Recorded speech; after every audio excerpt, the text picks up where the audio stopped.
அப்போஸ்தலருடைய நடபடிகள்ல 8ஆம் அதிகாரத்தில் ஒரு ஞானஸ்நானம் பெற்ற மனிதனுக்குள்ள இருந்த 5 தோல்விகள் சுட்டிக்காட்டப்பட்டிருக்கிறது. அப்போஸ்தலர் 8ஆம் அதிகாரம் 13ஆம் வசனத்தில் ஞானஸ்நானம் பெற்றவன் என்று அவனை குறித்து வேதம் சொல்லுகிறார். அப்பொழுது சீமோனும் விசுவாசித்து ஞானஸ்நானம் பெற்று பிலிப்பை பற்றி கொண்டு அவனால் நடந்த அடையாளங்களையும் பெரிய அற்புதங்களையும் கண்டு பிரமித்தான்.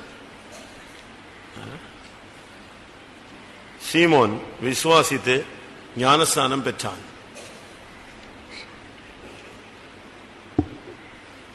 அவனுடைய வாழ்க்கையில அவன் ஒரு பெரிய மாயவித்தைக்காரன். 8ஆம் அதிகாரம் 9ஆம் வசனத்தை பார்க்கும் பொழுது, சீமோன் என்னும் பெயர் கொண்ட ஒரு மனுஷன் அந்த பட்டணத்திலே மாய வித்தைக்காரனாக இருந்தார். அது அவனுடைய பழைய வாழ்க்கை, அதை பத்தி பிரச்சனை இல்லை. அறியாமையுள்ள காலங்களை தேவன் காணாதவர் போல் இருந்தார், அது முடிஞ்சிருச்சு. இப்போ அவனை கர்த்தர் சந்தித்து அவனுக்கு இந்த மேன்மையான அனுபவத்தை கிடைக்க, ரட்சிப்பை கிடைக்க வைத்தார். அவனுக்கு தேவனுடைய ராஜ்யத்தை குறித்து, இயேசுவின் நாமத்தை குறித்து அவனுக்கு கேட்ட பொழுது அவன் அதிசயப்பட்டு உடனடியாக இயேசுவை தெய்வம் என்று விசுவாசித்து அவன் ஞானஸ்நானம் பெற்றுக் கொண்டான். நல்ல ஒரு அனுபவம். ஆனால் அவன் மாற்றப்படவில்லை. இயேசுவை தெய்வம் என்று விசுவாசித்தானே தவிர, ஞானஸ்நானம் எடுத்துக்கொண்டானே தவிர, அவனுக்குள்ளே அந்த ஞானஸ்நானம் இல்லாவிட்டால் அந்த விசுவாசத்தின் மூலமாய் நடைபெற வேண்டிய மாற்றம் என்ன செய்யல, நடக்கவில்லை. கிறிஸ்தவ வாழ்க்கையினுடைய இன்னொரு பெயர் மாற்றம் உள்ள ஒரு வாழ்க்கை. கிறிஸ்தவம்னாலே ஒரு மனிதனை என்ன செய்யக்கூடியது, மாற்ற கூடியது. மனிதனை புனிதனாய் மாற்றக்கூடியது, புனிதனை தெய்வத்தை ஒப்பாய் மாற்றக்கூடியது. அவ்வளவு சக்தி அதுக்கு உண்டு. மண்ணான மனிதனை புனிதனாய் மாற்றி, புனிதனை கிறிஸ்துவுக்கு ஒப்பாய் மாற்றுகிற ஒரு அனுபவம். இப்பொழுது நாம் தேவனுடைய பிள்ளைகளாய் இருக்கிறோம், இனி எவ்விதமாய் இருப்போம் என்று அறியோம். ஆனாலும் அவர் வெளிப்படும் பொழுது அவருக்கு ஒப்பா இருப்போம். இதுதான் கிறிஸ்தவத்தினுடைய பூரண தெய்வீக மாற்றம். இவனுக்குள்ள ஞானஸ்நானம் எடுக்கும் பொழுது இவனுக்குள்ளே மாற்றங்கள் நடக்கும் என்று நம்பித்தான் பிலிப்பு அவனுக்கு ஞானஸ்நானம் கொடுத்து விட்டார். இவன் விசுவாசித்தேன்னு சொன்னான், இயேசுவை தெய்வமாக ஏற்றுக்கொண்டேன்னு சொன்னான். சரி, இயேசுவை தெய்வமாக ஏற்றுக்கிட்டியா, சரி அப்படின்னா நீ என்ன செய், ஞானஸ்நானம் எடுத்தான். ஆனா எடுத்தானே தவிர இவன் சீமோனாகவே இருந்தான். சீமோன்னா என்ன அர்த்தம் சொல்லுங்க? சீமோன் அப்படின்னா என்ன அர்த்தம்? சைமன் என்ன அர்த்தம்?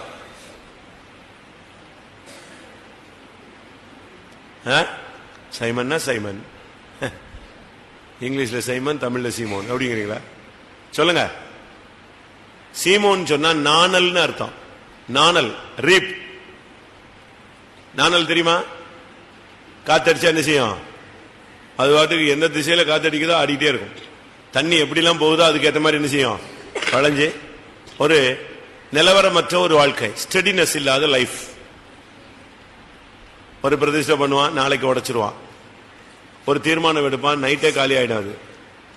விசுவாசத்துல நிப்பேம்மா, போராட்டம் வந்தா நிக்க முடியாது. கிறிஸ்துவை நேசிப்பேம்மா, மனுஷனையும் நேசிப்பான். எனக்கு பரலோகம் போகுமா, போதுமா, உலகத்துக்கு பின்னால என்ன செய்வான், போயிட்டே இருப்பான். ஏசுதான் கடவுள்மா, ஆனா உலகத்துக்கு பின்னால போயிட்டே இருப்பான். இது ஒரு நாணல். ஞானஸ்நானம் எடுத்த உடனே பேர் எப்படி மாறி இருக்கணும் சொல்லுங்க? ஞானஸ்நானத்துல பேர் மாத்திர விஷயத்தை நான் சொல்லல, லைஃப் மாறுறத சொல்றேன். பேதுருவுக்கு பழைய பேர் என்னது? பேதுருவுக்கு பழைய பேர் என்னது? சீமோன். கர்த்தர் அதனாலதான் அவன் நாணலா இருக்கிறான்னு சொல்லித்தான் கர்த்தர் அவனுடைய பேரை எப்படி மாத்தினாரு? கேபா, நீ பாறையா இருக்கிறாய். பத்ரோஸ், நீ ஒரு பாறை, நீ ஒரு கல், நீ நாணல் அல்ல. பழைய வாழ்க்கை நாணல், புதிய வாழ்க்கை நீ எப்படி இருக்கணும்? ஒரு பாறை போல இருந்தாதான் உன்னை வச்சு நான் என்ன செய்ய முடியும்? சபையை கட்ட முடியும். நாணலை வச்சுட்டு சபையை கட்ட, வீடு கட்ட முடியுமா?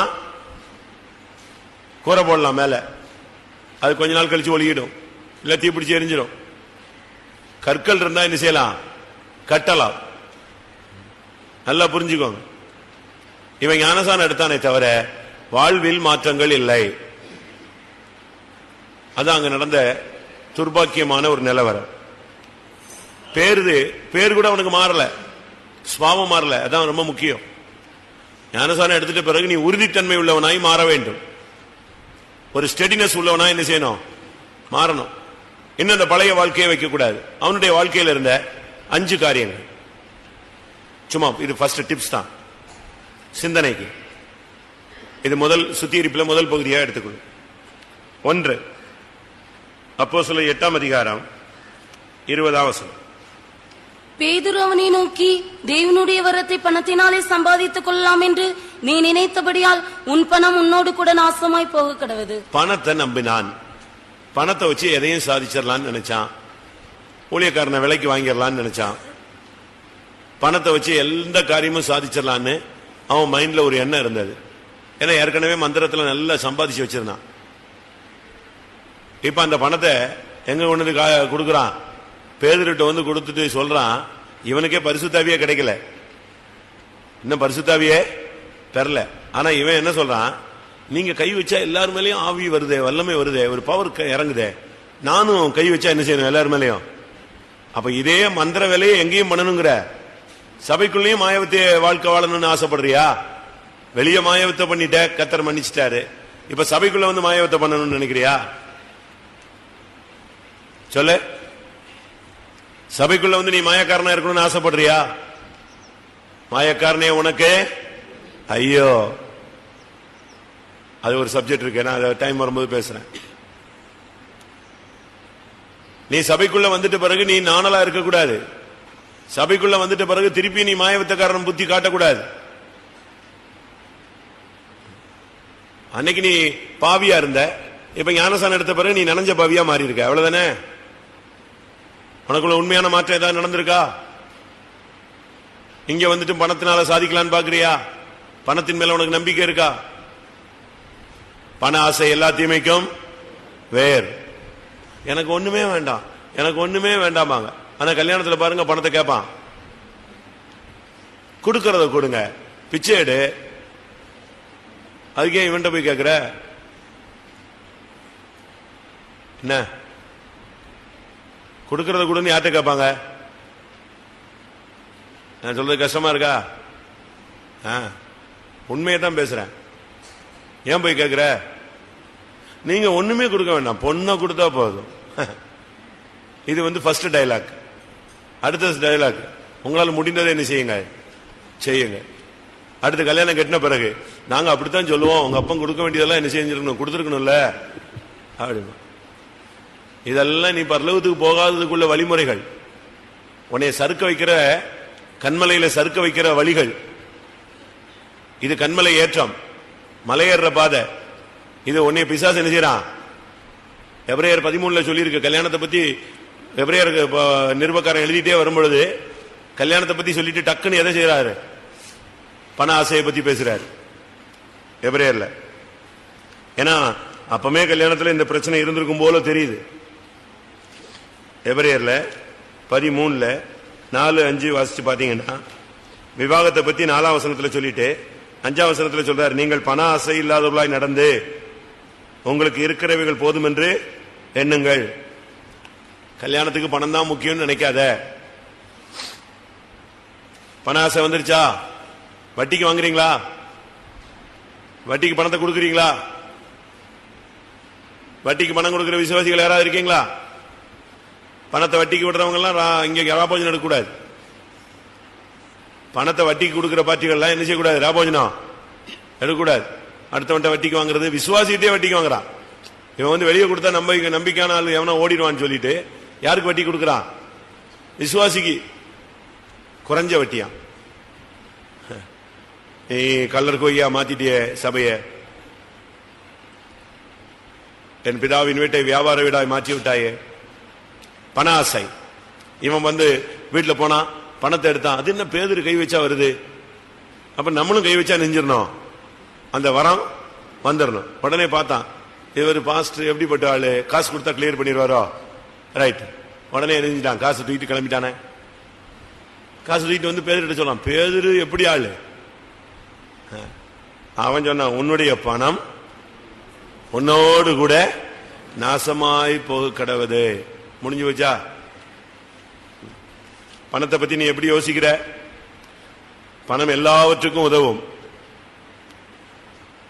பணம்னா பிணமும் கூட என்ன செய்யும்? வாயை திறக்கும். பணம் பாதாளம் மட்டும் பாயுமே தவிர பரலோகம் மட்டும் எட்டாது. பணம் உனக்கு பின்னால ஓடி வரணுமே தவிர நீ பணத்துக்கு பின்னால என்ன செய்யக்கூடாது? ஓட கூடாது. வாங்கிட்டு வா, வாங்கிட்டு வா, வாங்கிட்டு வா, வாங்கிட்டு வா, வாங்கிட்டு வான்னு அரிக்க கூடாது.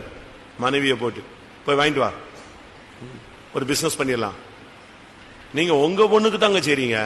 ரோட்ல போறவனுக்கா செய்வான்? தமிழ்லைக்கு தான் செய்வான். தமிழுக்கு தானே செய்வான். உங்க பிள்ளைக்கு தான் செய்றீங்க. உங்க பிள்ளை தான் நல்லா இருக்க போகுது. அப்போ உன் பிள்ளை இவ்வளவு என்ன, நீ உன் பிள்ளைக்காக நீ என்ன செஞ்சு வச்சிருக்க? பைபிள் படி வரதட்சணை கிடையாது. பைபிள் உபதேசத்தின்படி பொண்ணு வீடு பையன் வீட்டுக்காரன் தான் பொண்ணுக்கு என்ன செய்யணுமா? நகை கொடுக்கணுமா? அப்படிதான் பைபிள் சொல்லுது. அப்படித்தான் பழக்கம். ஆந்திரால இப்பவும் ஒரு ஜாதியில அப்படி ஒரு பழக்கம் இருக்கு. இவங்க தான் என்ன செய்யணும்? பொண்ணை போய் பார்த்து பிடிச்சிருக்கா, உடனே பொண்ணுக்கு பிடிச்சிருக்கிறதுக்கு அடையாளமா என்ன செய்யணும்? இவன் 1 ரூபா பூ வச்சுட்டு வந்துடுறான், ஏமாத்திட்டு வந்துடுறான். விசுவாசி கூட பூ வச்சாங்கிறான். இவனெல்லாம் எதுக்கு விசுவாசி ஆனான்னு தெரியல. விசுவாசி ஆயிட்ட பிறகு நீ பூ வச்சேன்னா நீ என்ன விசுவாசி? நான் ஒரு இடத்துல ஒரு பிசாசு துரத்திக்கிட்டு இருந்தேன். சாரி, பிசாசு துரத்துறதுல நான் இருந்தேன். நான் அப்ப விசுவாசி. அந்த ஆவி அலறிட்டு இருக்கு. அப்ப பார்த்து ஒரு விசுவாசி ஒரு புதிய ஆத்மாவை கூட்டு வந்துட்டாங்க சர்ச்சுக்கு. அவங்க எதேச்சியா கூட்டு வந்துட்டாங்க. இந்த ஆவி நான் போமாட்டேன், நான் எங்க போக, என்ன எங்க போக சொல்றேன்னு அலறிக்கிட்டு இருக்கும்போது இந்த புதிய ஆத்மாவை யாரு கூட்டு வந்துட்டா? ஒரு விசுவாசி கூட்டு வந்துட்டாங்க. அந்த அம்மா புதுசு பாவம். அது பூவு பொட்டு நகை எல்லாம் வச்சு வந்துச்சு. இந்த ஆவி சொல்லிச்சு, என்னைய போக சொல்றியா? இப்ப எனக்கு ஆள் கிடைச்சிருச்சு, இந்த பூ வச்சுட்டு வந்துட்டாங்க, நான் போட்டுமா அப்படிங்குது. எப்படி இருக்கும்? அது ரட்சிப்புக்கு வந்தது. அது பயந்து ஓடியே பிடிச்சு வைத்தவங்குள்ள. விசுவாசிகள் பூ வைக்கிறீங்களா? வை. பிசாசு நல்லா உள்ள இருப்பான். அது ஒரு ஸ்பிரிட், மோகினி ஸ்பிரிட். அது ஒரு விசுவாசி பூ வைக்கிறான்னா அவனுக்குள்ள மோகினி ஸ்பிரிட் இருக்குன்னு அர்த்தம், இழுக்குதுன்னு அர்த்தம். அந்த ஆவி, நான் சொல்றதெல்லாம் பச்சையான யதார்த்தமான உண்மைகள். இந்த ஆவி இருக்கும் பொழுது உன்னை விட்டு அது ஆவி போகாது. பண ஆசை. பணத்தின் மேல உங்களுக்கு ஆசை இருக்கா? கேக்குறீங்களா? இந்த ஆவிகள் வரும் பொழுது உனக்குள்ள இந்த வேலையெல்லாம் செய்யும். நீங்க அப்படிலாம் செய்யக்கூடாது. ஒரு சில விசுவாசிகள் ரொம்ப அழகா ரொம்ப தீவிரமா சத்தியத்துக்காக நிக்கிறாங்க. ஆச்சரியமான அனுபவம். அவங்க தான் கரெக்ட். 100ல் 2 பேர் சத்தியத்தில் அப்படியே நிக்கிறான். ஒரு இடத்துல ஒரு பையனை ஒரு வீட்டில் போய் பொண்ணை பார்த்துட்டு வான்னு அனுப்பிவிட்டேன். என் சபை தான், என் சபைக்கு தான் அவன் பொண்ணு பார்க்க வந்தான். போய் பார்த்துட்டு வான்னு. போய் பார்த்துட்டு பொண்ணை பிடிச்சிருச்சு. இப்ப பேசணுமே, அடுத்த கட்ட பேச்சுவார்த்தை தானே ரொம்ப முக்கியம். இவன் போன அந்த வீட்டில் மூத்த மருமகன் வந்து ஒரு பெரிய எஸ்டேட்ல சூப்பரண்டன்ட். இவன் போய் இப்ப அடுத்த பொண்ணுக்கு தான் கட்ட போறான். அதனால இவன் கணிப்பு என்னன்னா, அவர் பெரிய சூப்பரண்டன்ட், எஸ்டேட் சூப்பரண்டன்ட், இந்த வீட்டில் பொண்ணு எடுத்திருக்காரு அப்படின்னா எவ்வளவு கொடுத்துருப்பாங்க அப்படின்னு ஒரு பெரிய கணிப்புல தான் இவன் போயிருக்கான். போய் பொண்ணை பார்த்துட்டு எல்லாம் பேசி முடிக்கும் போது, உங்களுக்கு என்ன செஞ்சாங்களோ அது எங்களுக்கு செய்யட்டும் அப்படின்னு யார்கிட்ட சொல்றான்? மூத்த மருமகன் தான் தலைவர் மாதிரி அங்க உட்கார்ந்து இருக்கிறாரு. அதனால உங்களுக்கு என்ன செஞ்சாங்களோ அது எங்களுக்கு செய்யட்டும். அவர் சிரிச்சுக்கிட்டே, செஞ்சிருவோம், கரெக்ட், எனக்கு செஞ்சதை கட்டாயம் செஞ்சிருவாங்க. கடைசியில பொண்ணெல்லாம் பார்த்து சாப்பிட்டு வந்துட்ட பிறகு சாயங்காலம் சொன்னாரு, நான் ஒரு பைசா கூட என்ன செய்யல, வாங்கல. எனக்கு உள்ள வெளிப்படுத்தல் உங்களுக்கும் கிடைச்சதுனால ரொம்ப சந்தோஷப்படுறேன். ஒரு பைசா கூட வாங்காம தான் நான் கல்யாணம் கட்டினேன்னாரு. ஓடிய போயிட்டான். அந்த பொண்ணே வேண்டான்ட்டு போயிட்டான். எப்படி இருக்கும்? இவன் நினைச்சது எஸ்டேட் சூப்பரண்டே, அது வாட்டுக்கு லட்சக்கணக்கில் கொட்டியிருப்பான் அப்படின்னு நினைச்சது. கடைசியில் இங்க பார்த்தா அவர் யாரு? அவர் எஸ்டேட் சூப்பரண்ட் வெளியே, உள்ள ஒரிஜினல் விசுவாசி. உன்னைய மாதிரி டூப்ளிகேட் மாயவத்தக்காரன் இல்ல அவன். உன்னுடைய எதிர்பார்ப்பு மாதிரி. பணம் இருக்கா? பண ஆசை இருக்கா?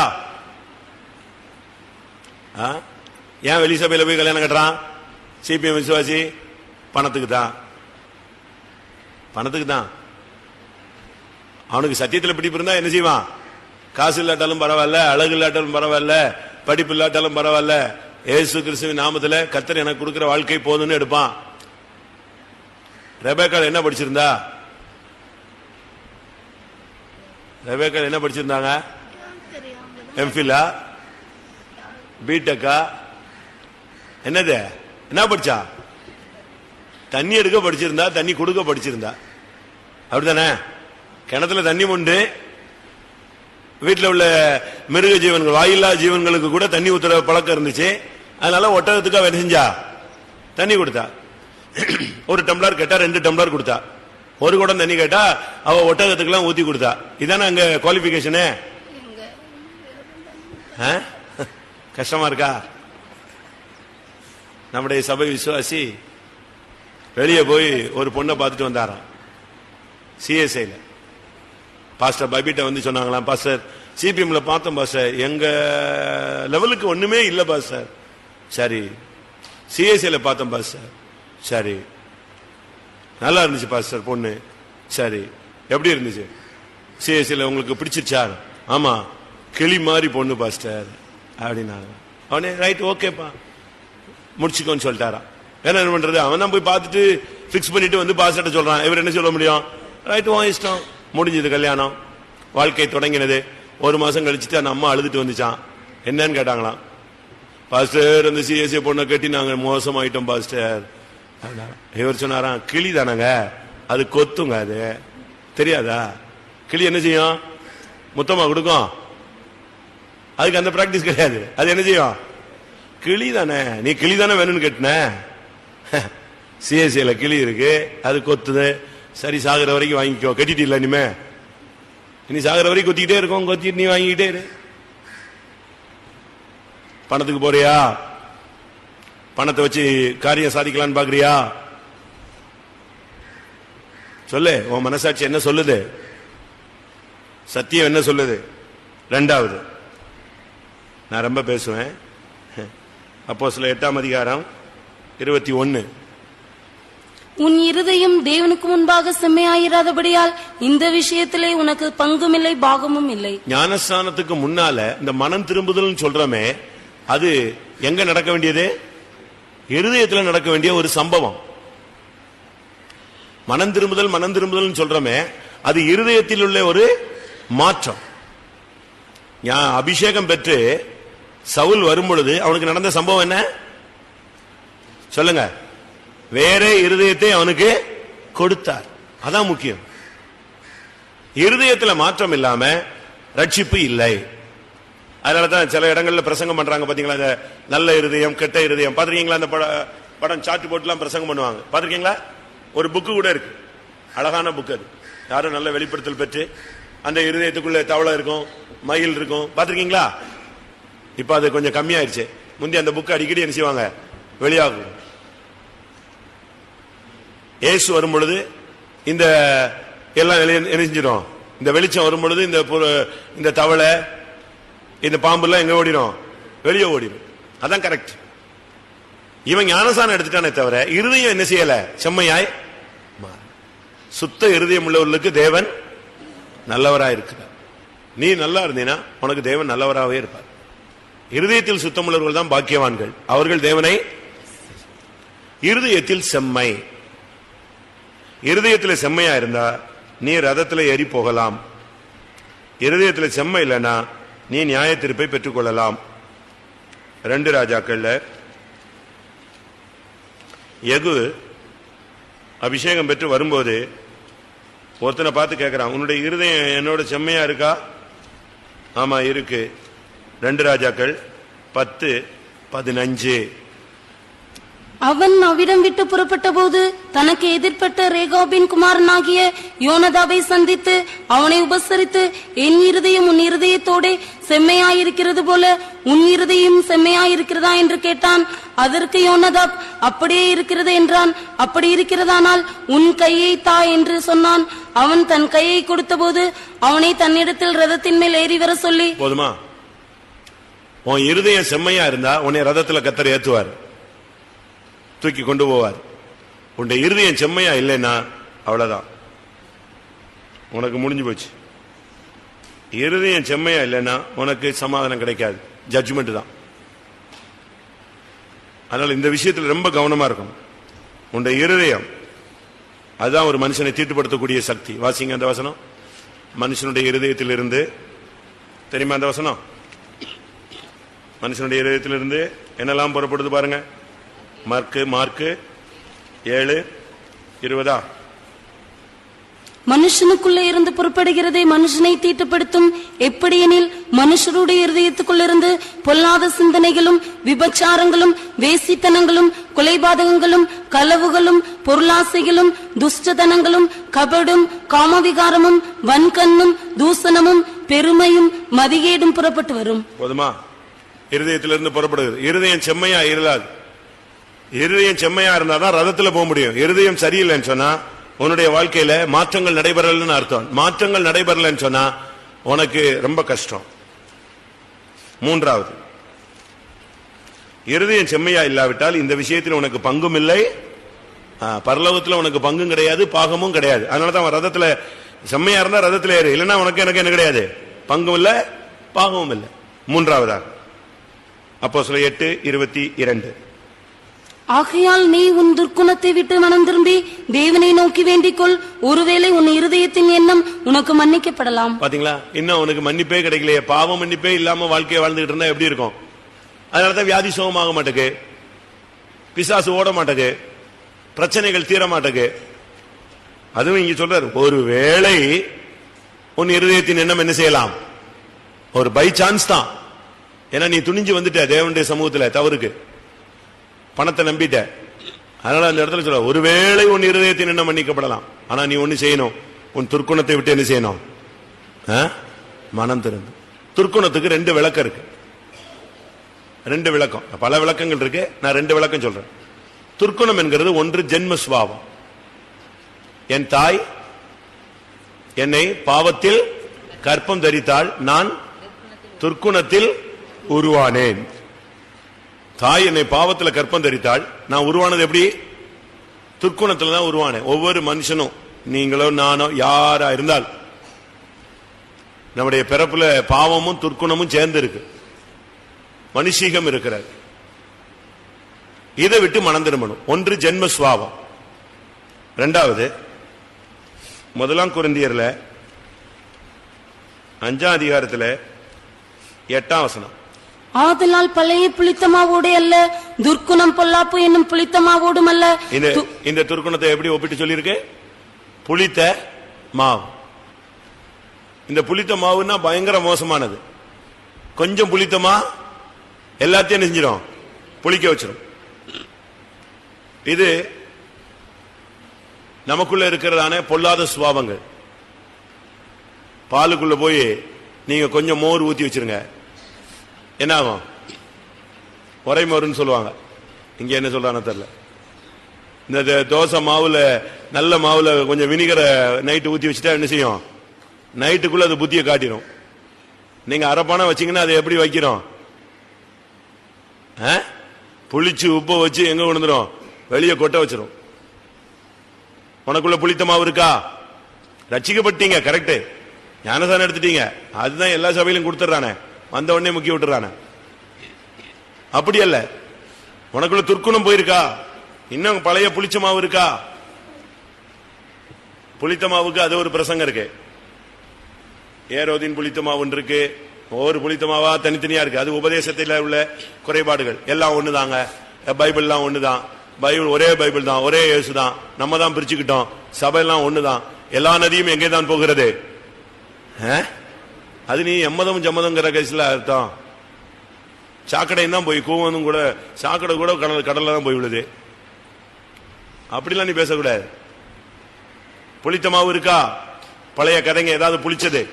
என்னைக்கோ நடந்தது, என்னைக்கோ சம்பவித்தது, என்றைக்கோ பேசினது, என்றைக்கோ உன் வாழ்க்கையில நீ பார்த்தது இன்னும் இருக்கா? புளிச்ச மாவு உள்ள இருக்கா? துர்க்குணம்னா ஜென்மஸ்வாவம், மற்றொன்று பழைய சம்பவங்கள், புளிச்ச காரியங்கள் வச்சிருக்கீங்களா? என்கிட்ட சொல்லட்ட பரவாயில்ல, நீங்க ஆண்டவர்கிட்ட சொல்லுங்க. துர்க்குணம் எத்தனாவது? 3ஆவதா 4ஆவது? 23ஆவது. அதுல 2 காரியம் இருக்கு, 4, 5 இருக்கு. நீ கசப்பான பிச்சிலும் பாவக்கட்டிலும் அகப்பட்டிருக்கிறதாக காண்கிறேன் என்றான். கசப்பான பிச்சு 4ஆவது காரியம் கசப்பு.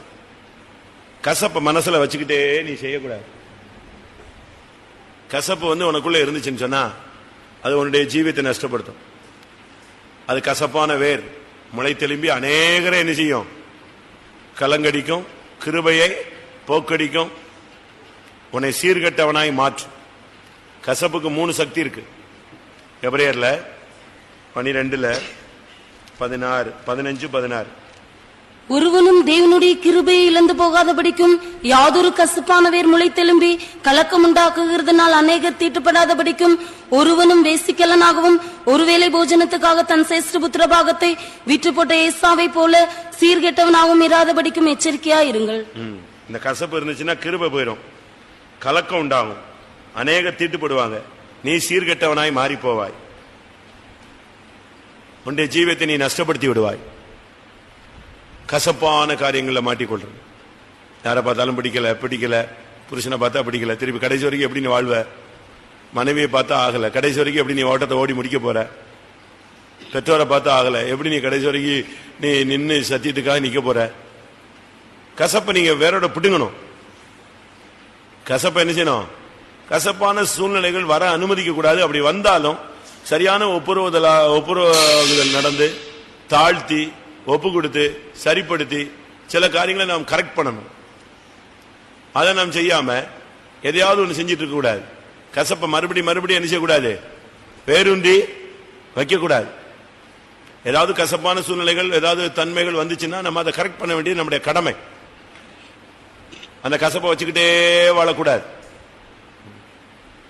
5ஆவதாக நீ பாவக்கட்டில் அகப்பட்டிருக்கிறதாக. இது எங்கேயாவது போய் சிக்கிக் கொள்றது. பாவக்கட்டுகள் அது இருக்கா? அப்படியே அந்த பாவத்திலேயே கிடக்கிறது. சில பாவத்திலிருந்து விடுதலை கிடையாது. ரகசிய பாவங்கள், ரகசியமான பாவங்கள் யாருக்குமே தெரியாது. அழகா மெயின்டைன் பண்ணுவான். புருஷனுக்கு தெரியவே தெரியாது, மனைவிக்கு தெரியவே தெரியாது, பிள்ளைகளுக்கு தெரியவே தெரியாது, பெற்றோர்களுக்கு தெரியவே தெரியாது. எப்படி இருக்கும்? ஒரு சிலர்லாம் அப்படித்தான் இருக்காங்க. இப்ப காலேஜ் பிள்ளைகள் எல்லாம் கல்யாணம் கட்டிட்டு அது பாட்டுக்கு வீட்டில் உட்காந்துக்கிட்டு வெளியே தெரியாமல. தஞ்சாவூர்ல உள்ள ஒரு பையன், அவங்களுக்கு சொந்த ஊர் நாகர்கோவில். அவன் நாகர்கோவில் வரும்போது மதுரை பக்கத்தில் ஆக்சிடென்ட்ல செத்து போயிட்டான். ஒரே பையன், ஒரே பொண்ணு. அந்த பையனும் இறந்துட்டான், பொண்ணு இறந்துட்டா, பொண்ணோட புருஷனும் இறந்துட்டான். அந்த பொண்ணுக்கு கல்யாணம் ஆகி குழந்தைகள் இருக்கு. ஆனா பையனுக்கு கல்யாணம் ஆகல. இவங்க போய் நாகர்கோவில், வேற வழி இல்லை, நாகர்கோவில் கொண்டு போய் அடக்கம் முடிச்சிட்டாங்க. ஆக்சிடென்ட் மெயின் ரோட்ல ஆயிடுச்சு, அடக்கம் முடிஞ்சிருச்சு. அடக்கம் முடிஞ்சு அவங்க துக்கத்தில் இருக்காங்க. ஐயோ, ஒரே பையன் ஒரே பொண்ணு, ரெண்டுமே நெஞ்சிருச்சே, செத்து போச்சு. அந்த மூத்த பொண்ணுடைய பிள்ளைங்க தான் 2 பிள்ளைங்க கிடக்கு. என்ன பண்றது? வச்சுக்கிட்டு அவங்க அந்த துக்கத்தில் ஆறுதல் கூட்டம் நடத்துறதுக்கு எப்படி என்ன ஆறுதல் கூட்டம் நடத்துறதுன்னு துக்கத்தில் இருந்தா, திடீர்னு பார்த்தா மன்னார்குடியிலிருந்து ஒரு பெண் வந்துட்டா. ஒரு 7-8 பேரோட வந்துட்டா. வக்கீல் எல்லாம் கூட வந்துட்டாங்க. எங்க நாகர்கோவிலே தேடி வந்தாச்சு. வந்து எனக்கு தெரியாம எப்படி என் புருஷனை அடக்கம் பண்ணுவேன்னா, உன் புருஷனை அடக்கம் பண்ணிட்டோமா? யாருன்னு கேட்டா, பையன் காலேஜ் படிக்கும் போது கல்யாணம் கட்டியிருக்கான். எப்படி இருக்கும்? காலேஜ் முடியும் போது இவன் கல்யாணம் கட்டி அவ கூட இருந்திருக்கிறான். பட் யாருக்கு தெரியாது? பொண்ணு வீட்டுக்கும் தெரியாது, பையன் வீட்டுக்கும் தெரியாது. எப்படி லைஃபை மெயின்டைன் பண்ணிருக்கான் பாத்தீங்களா? இப்ப அவ என் புருஷன் சொத்துலாம் கூட, என் புருஷனை என்னைய கேட்காம நீ அடக்கம் பண்ணதே என்னது தப்பு. எப்படி அடக்கம் பண்ணலாம் என் புருஷனை? ஆக்சிடென்ட் ஆயிட்டீங்களா? ஆக்சிடென்ட் ஆயிட்டானா கொன்னுட்டீங்களா? எப்படி இருக்கும்? இவங்களுக்கு தலையே சுத்திருச்சு. இவன் கடைசியில இப்படி ஒரு மறைவான வாழ்க்கை நெஞ்சிருக்கான். இப்படி இருக்கா ரகசிய வாழ்க்கை. இதைத்தான் வேதம் சொல்லுகிறது, அந்தரங்க பாவம். அப்படி இருக்கா சங்கீதத்தில்?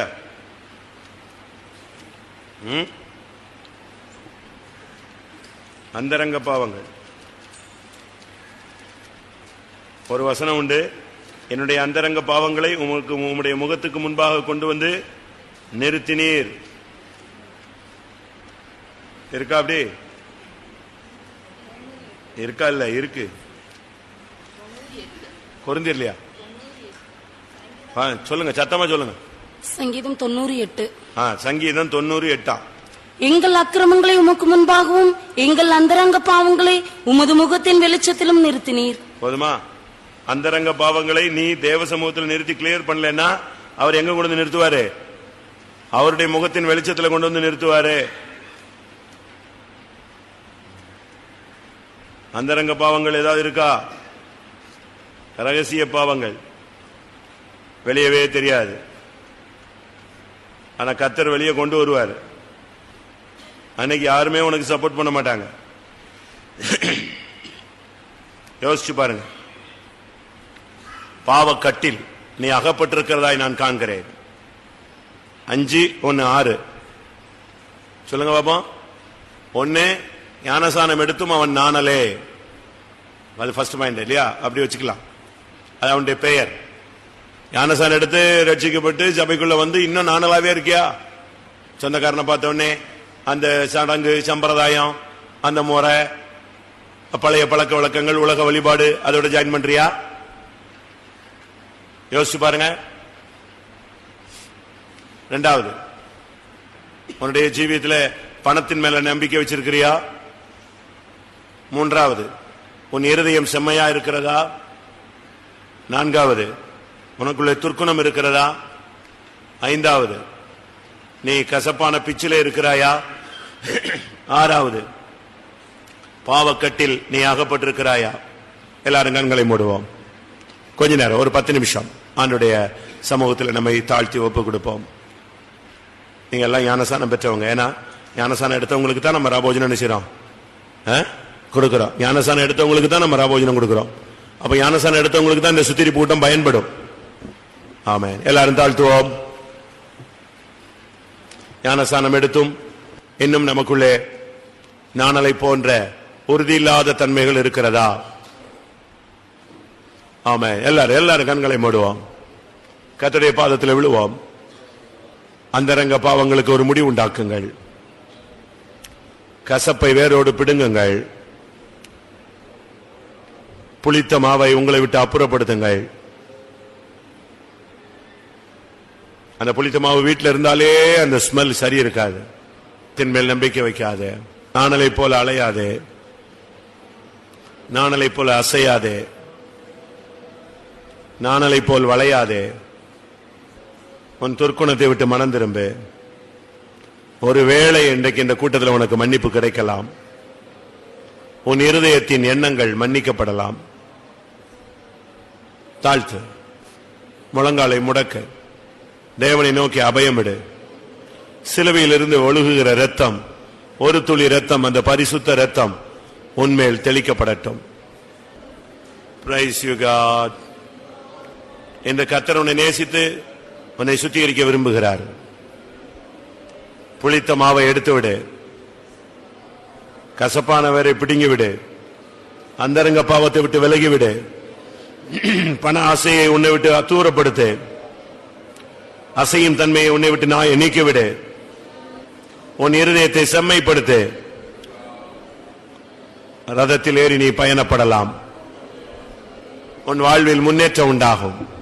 ஆமென். பிரியமானவர்களே, வெறும் ஸ்தோத்திரம் மட்டும் பண்ணிட்டு விட்டுறாதீங்க. நீங்க அறிக்கையிட்டு அந்த காரியம் உங்களை விட்டு விலகுகிறதை நீங்கள் உணர வேண்டும். அல்லேலூயா. ஆமென். கார். அடுத்ததாக எபேசியர் 2ஆம் அதிகாரம் 14, 15, 16 வாசி. இப்படியெனில் அவரே நம்முடைய சமாதானக்காரனராகி இருதிறத்தாரையும் ஒன்றாக்கி பகையாக நின்ற பிரிவினை ஆகிய நடுசுவரை தகர்த்து சட்டதிட்டங்களாகிய நியாயப்பிரமாணத்தை தம்முடைய மாம்சத்தினாலே ஒழித்து இருதிறத்தாரையும் தமக்குள்ளாக ஒரே புதிய மனுஷனாக சிருஷ்டித்து இப்படி சமாதானம் பண்ணி பகையை சிலுவையினால் கொன்று அதனாலே இருதிறத்தாரையும் ஒரே சரீரமாக தேவனுக்கு ஒப்புரவாக்கினார். பகைய 2 விதத்துல சொல்லியிருக்கு. பகையை சிலுவையில கொன்றார். 2வது பகையாக நின்ற பிரிவினையாகிய நடுச்சுவரை தகர்த்தார். பகை கொல்லப்பட வேண்டிய ஒரு வல்லமை, அது இருக்கவே கூடாது. அது ஜீவனோடு இருந்தாலே பிரச்சனை தான். பகை ஒரு சத்துருத்துவம், சகோதரத்துவத்தை ஒழிக்கிறது அந்த சத்துருத்துவம் தான்.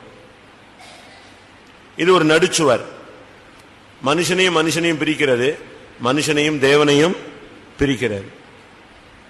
இதனுடைய சக்தி அதுதான். மனுஷனையும் பிரிக்கிறது, மனுஷனையும் தேவனையும் பிரிக்கிற ஒரு நடுச்சுவர். பகையாக நின்ற பிரிவினையாகிய நடுச்சுவரை அவர் தகர்த்தார். பகையை சிலுவையில் கொன்றார். நாம யாரையெல்லாம் பகைக்கிறோம்? நமக்குள்ள அந்த பகை இருக்கா? நமக்குள்ள அந்த பகையின் தன்மை இருக்கா? நான் நேற்று இரவு சொன்னேன் ஜெபத்துல, ஒரு சிலருக்கு பழைய பகை இருக்கு. எசேக்கியேல்ல பார்க்கும்போது என்ன பகை? பழைய பகை. வாசிங்க எசேக்கியேல் 35:5. நீ பழைய பகையை வைத்து இஸ்ரவேல் புத்திரருடைய அக்கிரமம் நிறைவேறுகையில் அவர்கள் பழைய பகையை நீ வைத்திருக்கிறாய். இத வர்மன்னு சொல்லுவாங்க, மனசுக்குள்ளேயே வச்சிருக்கிறார்.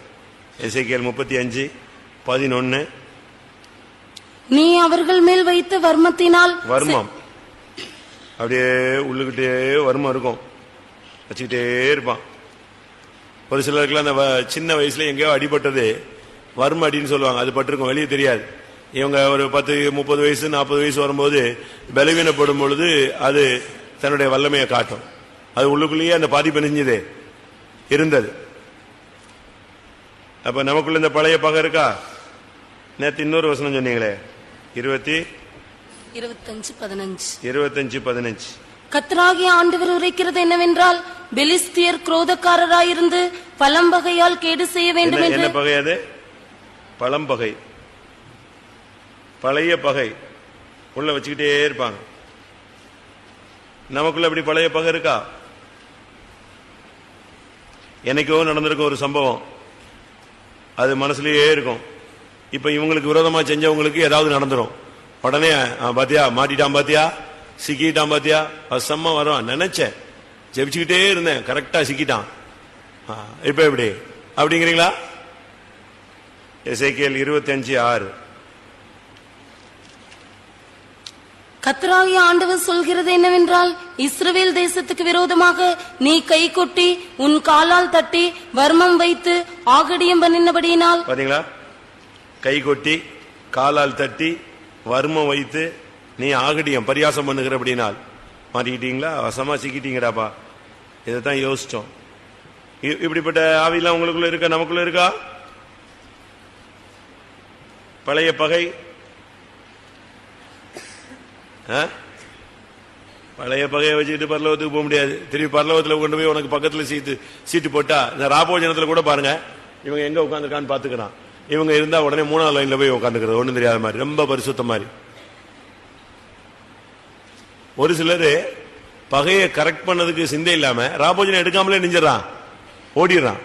வேண்டாம், நான் எல்லா இடத்துலயும் ஈஸ்டருக்கு கால் கழுவுற ஊழியம் வைப்பேன். அது ஒரு 20 வருஷமா செஞ்சுட்டு வரேன். இந்த வருஷம் தான் மிஸ்ஸிங். கால் கழுவிதான் என்ன செய்யணும், ராபோஜனம் எடுக்கணும். Early once. மதுரையில் சென்ட்ரல் வைத்தம்லாம் அப்படி பண்ணாங்க. கால் கழுவி. யார் கால கழுவுறது? காட்டி கொடுக்கிறவங்க காலு, துன்மார்க்கனுடைய கால கழுவணும். உனக்கு விரோதமான மாமனார் மாமியாருடைய கால கழுவணும். அப்படிதானே? சண்டை யாற்றெல்லாம் உங்களுக்கு கஷ்டங்கள் இருக்கோ, வைராக்கியங்கள் இருக்கோ, தன்னை விட்டு ஓடி போகிற 12 பேருடைய காலையும் என்ன செஞ்சாரு? வித்தவனுடைய காலையும் கழுவினாரு, சபிக்கிறவன் காலையும் கழுவினாரு, ஓடி போறவன் காலையும் ஏசு கழுவினார். நீங்க பாருங்க, நாளைக்கு பேப்பர்ல பாருங்க. இல்ல ஆமா, நாளைக்கு பேப்பர்ல பாருங்க. போப்பு காலை கழுவினார் அப்படின்னு படத்தோடு வரும். பாத்துக்கீங்களா? போப்பு இன்னொரு போதகருடைய காலை கழுவினார். நம்ம முகத்துல முத்தம் கொடுக்கிறோம். அவங்க போப்பு காலை கழுவிட்டு எதுல எங்க முத்தம் கொடுக்கறாங்க? காலில் முத்தம் கொடுக்கறாங்க. நம்ம ஆளுங்க, நான் அப்படி ஒரு இடத்துல வச்சேன், ஒரு இடத்துல 5 வருஷம் இருந்தேன். 5 வருஷமா ஒருத்தன் அந்த ராபோஜனத்துக்கு வரல. ஏன்னா அதிச்சி எவன் காலையாவது போய் கழுவிக்கிட்டு. ஆண்டவரும் போதகருமாகிய நான் உங்கள் கால்களை கழுவினது உண்டானால் நீங்களும் ஒருவருக்கு ஒருவர் அப்படி செய்யுங்கள். அப்ப எப்படி பரலோகம் போக முடியும்? கால் கழுவுறது அவ்வளவு கஷ்டமா? அப்ப இவன் பாவத்தை எப்படி போக்குவாரு? நான் வச்சேன், வைத்துக் கொண்டிருந்தேன். நேத்தான் யோசிச்சேன், மிஸ் ஆகி போச்சே, என்ன பண்றதுன்னு. கால் கழுவுற ஒரு ஊழியம் நமக்கு அவசியம். பகையை அங்க என்ன செய்யலாம்? கொள்ளலாம். அப்படி வச்சு ரொம்ப இடத்துல ஒப்புரவுதல் நடந்திருக்கு. வருஷக்கணக்கா சண்டை போட்டவெல்லாம் பேசி கட்டி பிடிச்சு அழுது தாழ்த்தி, அதனால பெரிய மாற்றங்கள் சபைகளில் உண்டான. உங்களுக்குள்ள பகை இருக்கா? பாம்புக்கு பேரு நல்ல பாம்பு.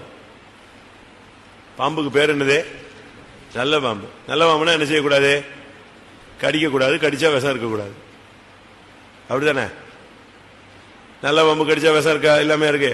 நல்ல விசுவாசி தான், நல்ல பாம்பு தான். ஆனா சீர ஆரம்பிச்சதுன்னா என்ன மாதிரி சீரம் தெரியுமா? கொத்த ஆரம்பிச்சதுன்னா எப்படி கொத்தும்? நல்லா கொத்தும்.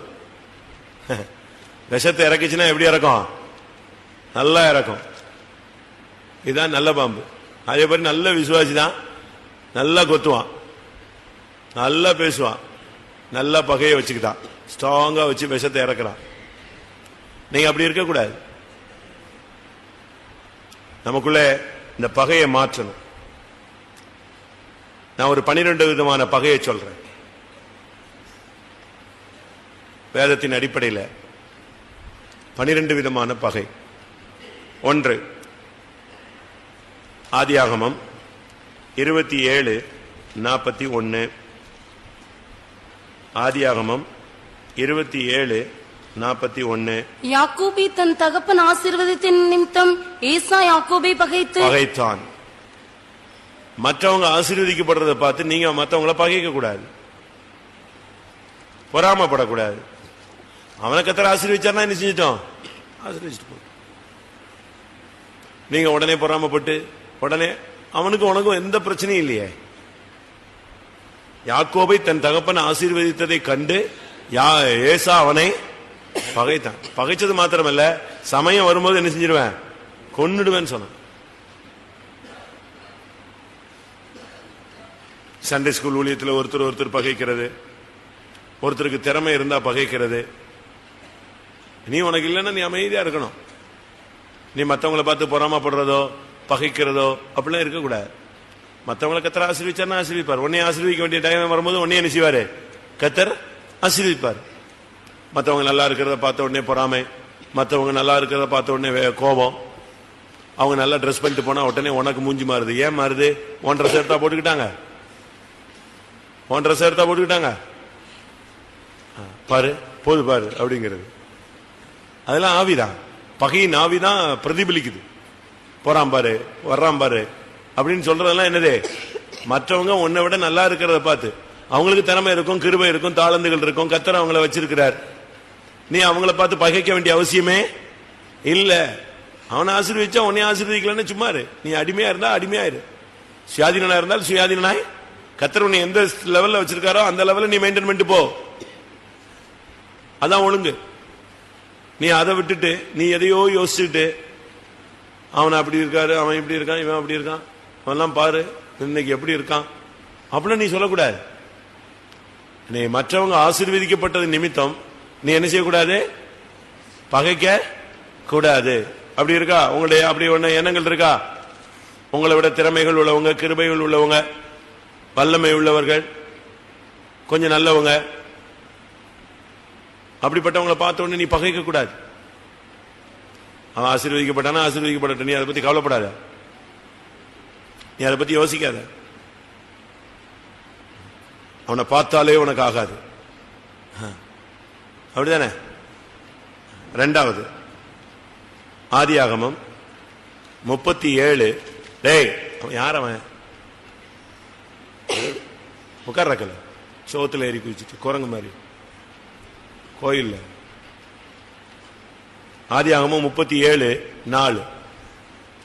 அவனுடைய சகோதரர் எல்லாரிலும் அவனை தங்கள் தகப்பன் அதிகமாய் நேசிக்கிறதை அவன் சகோதரர் கண்டபோது அவனோட பச்சமாய் பேசாமல் அவனை பகைத்தார்கள்.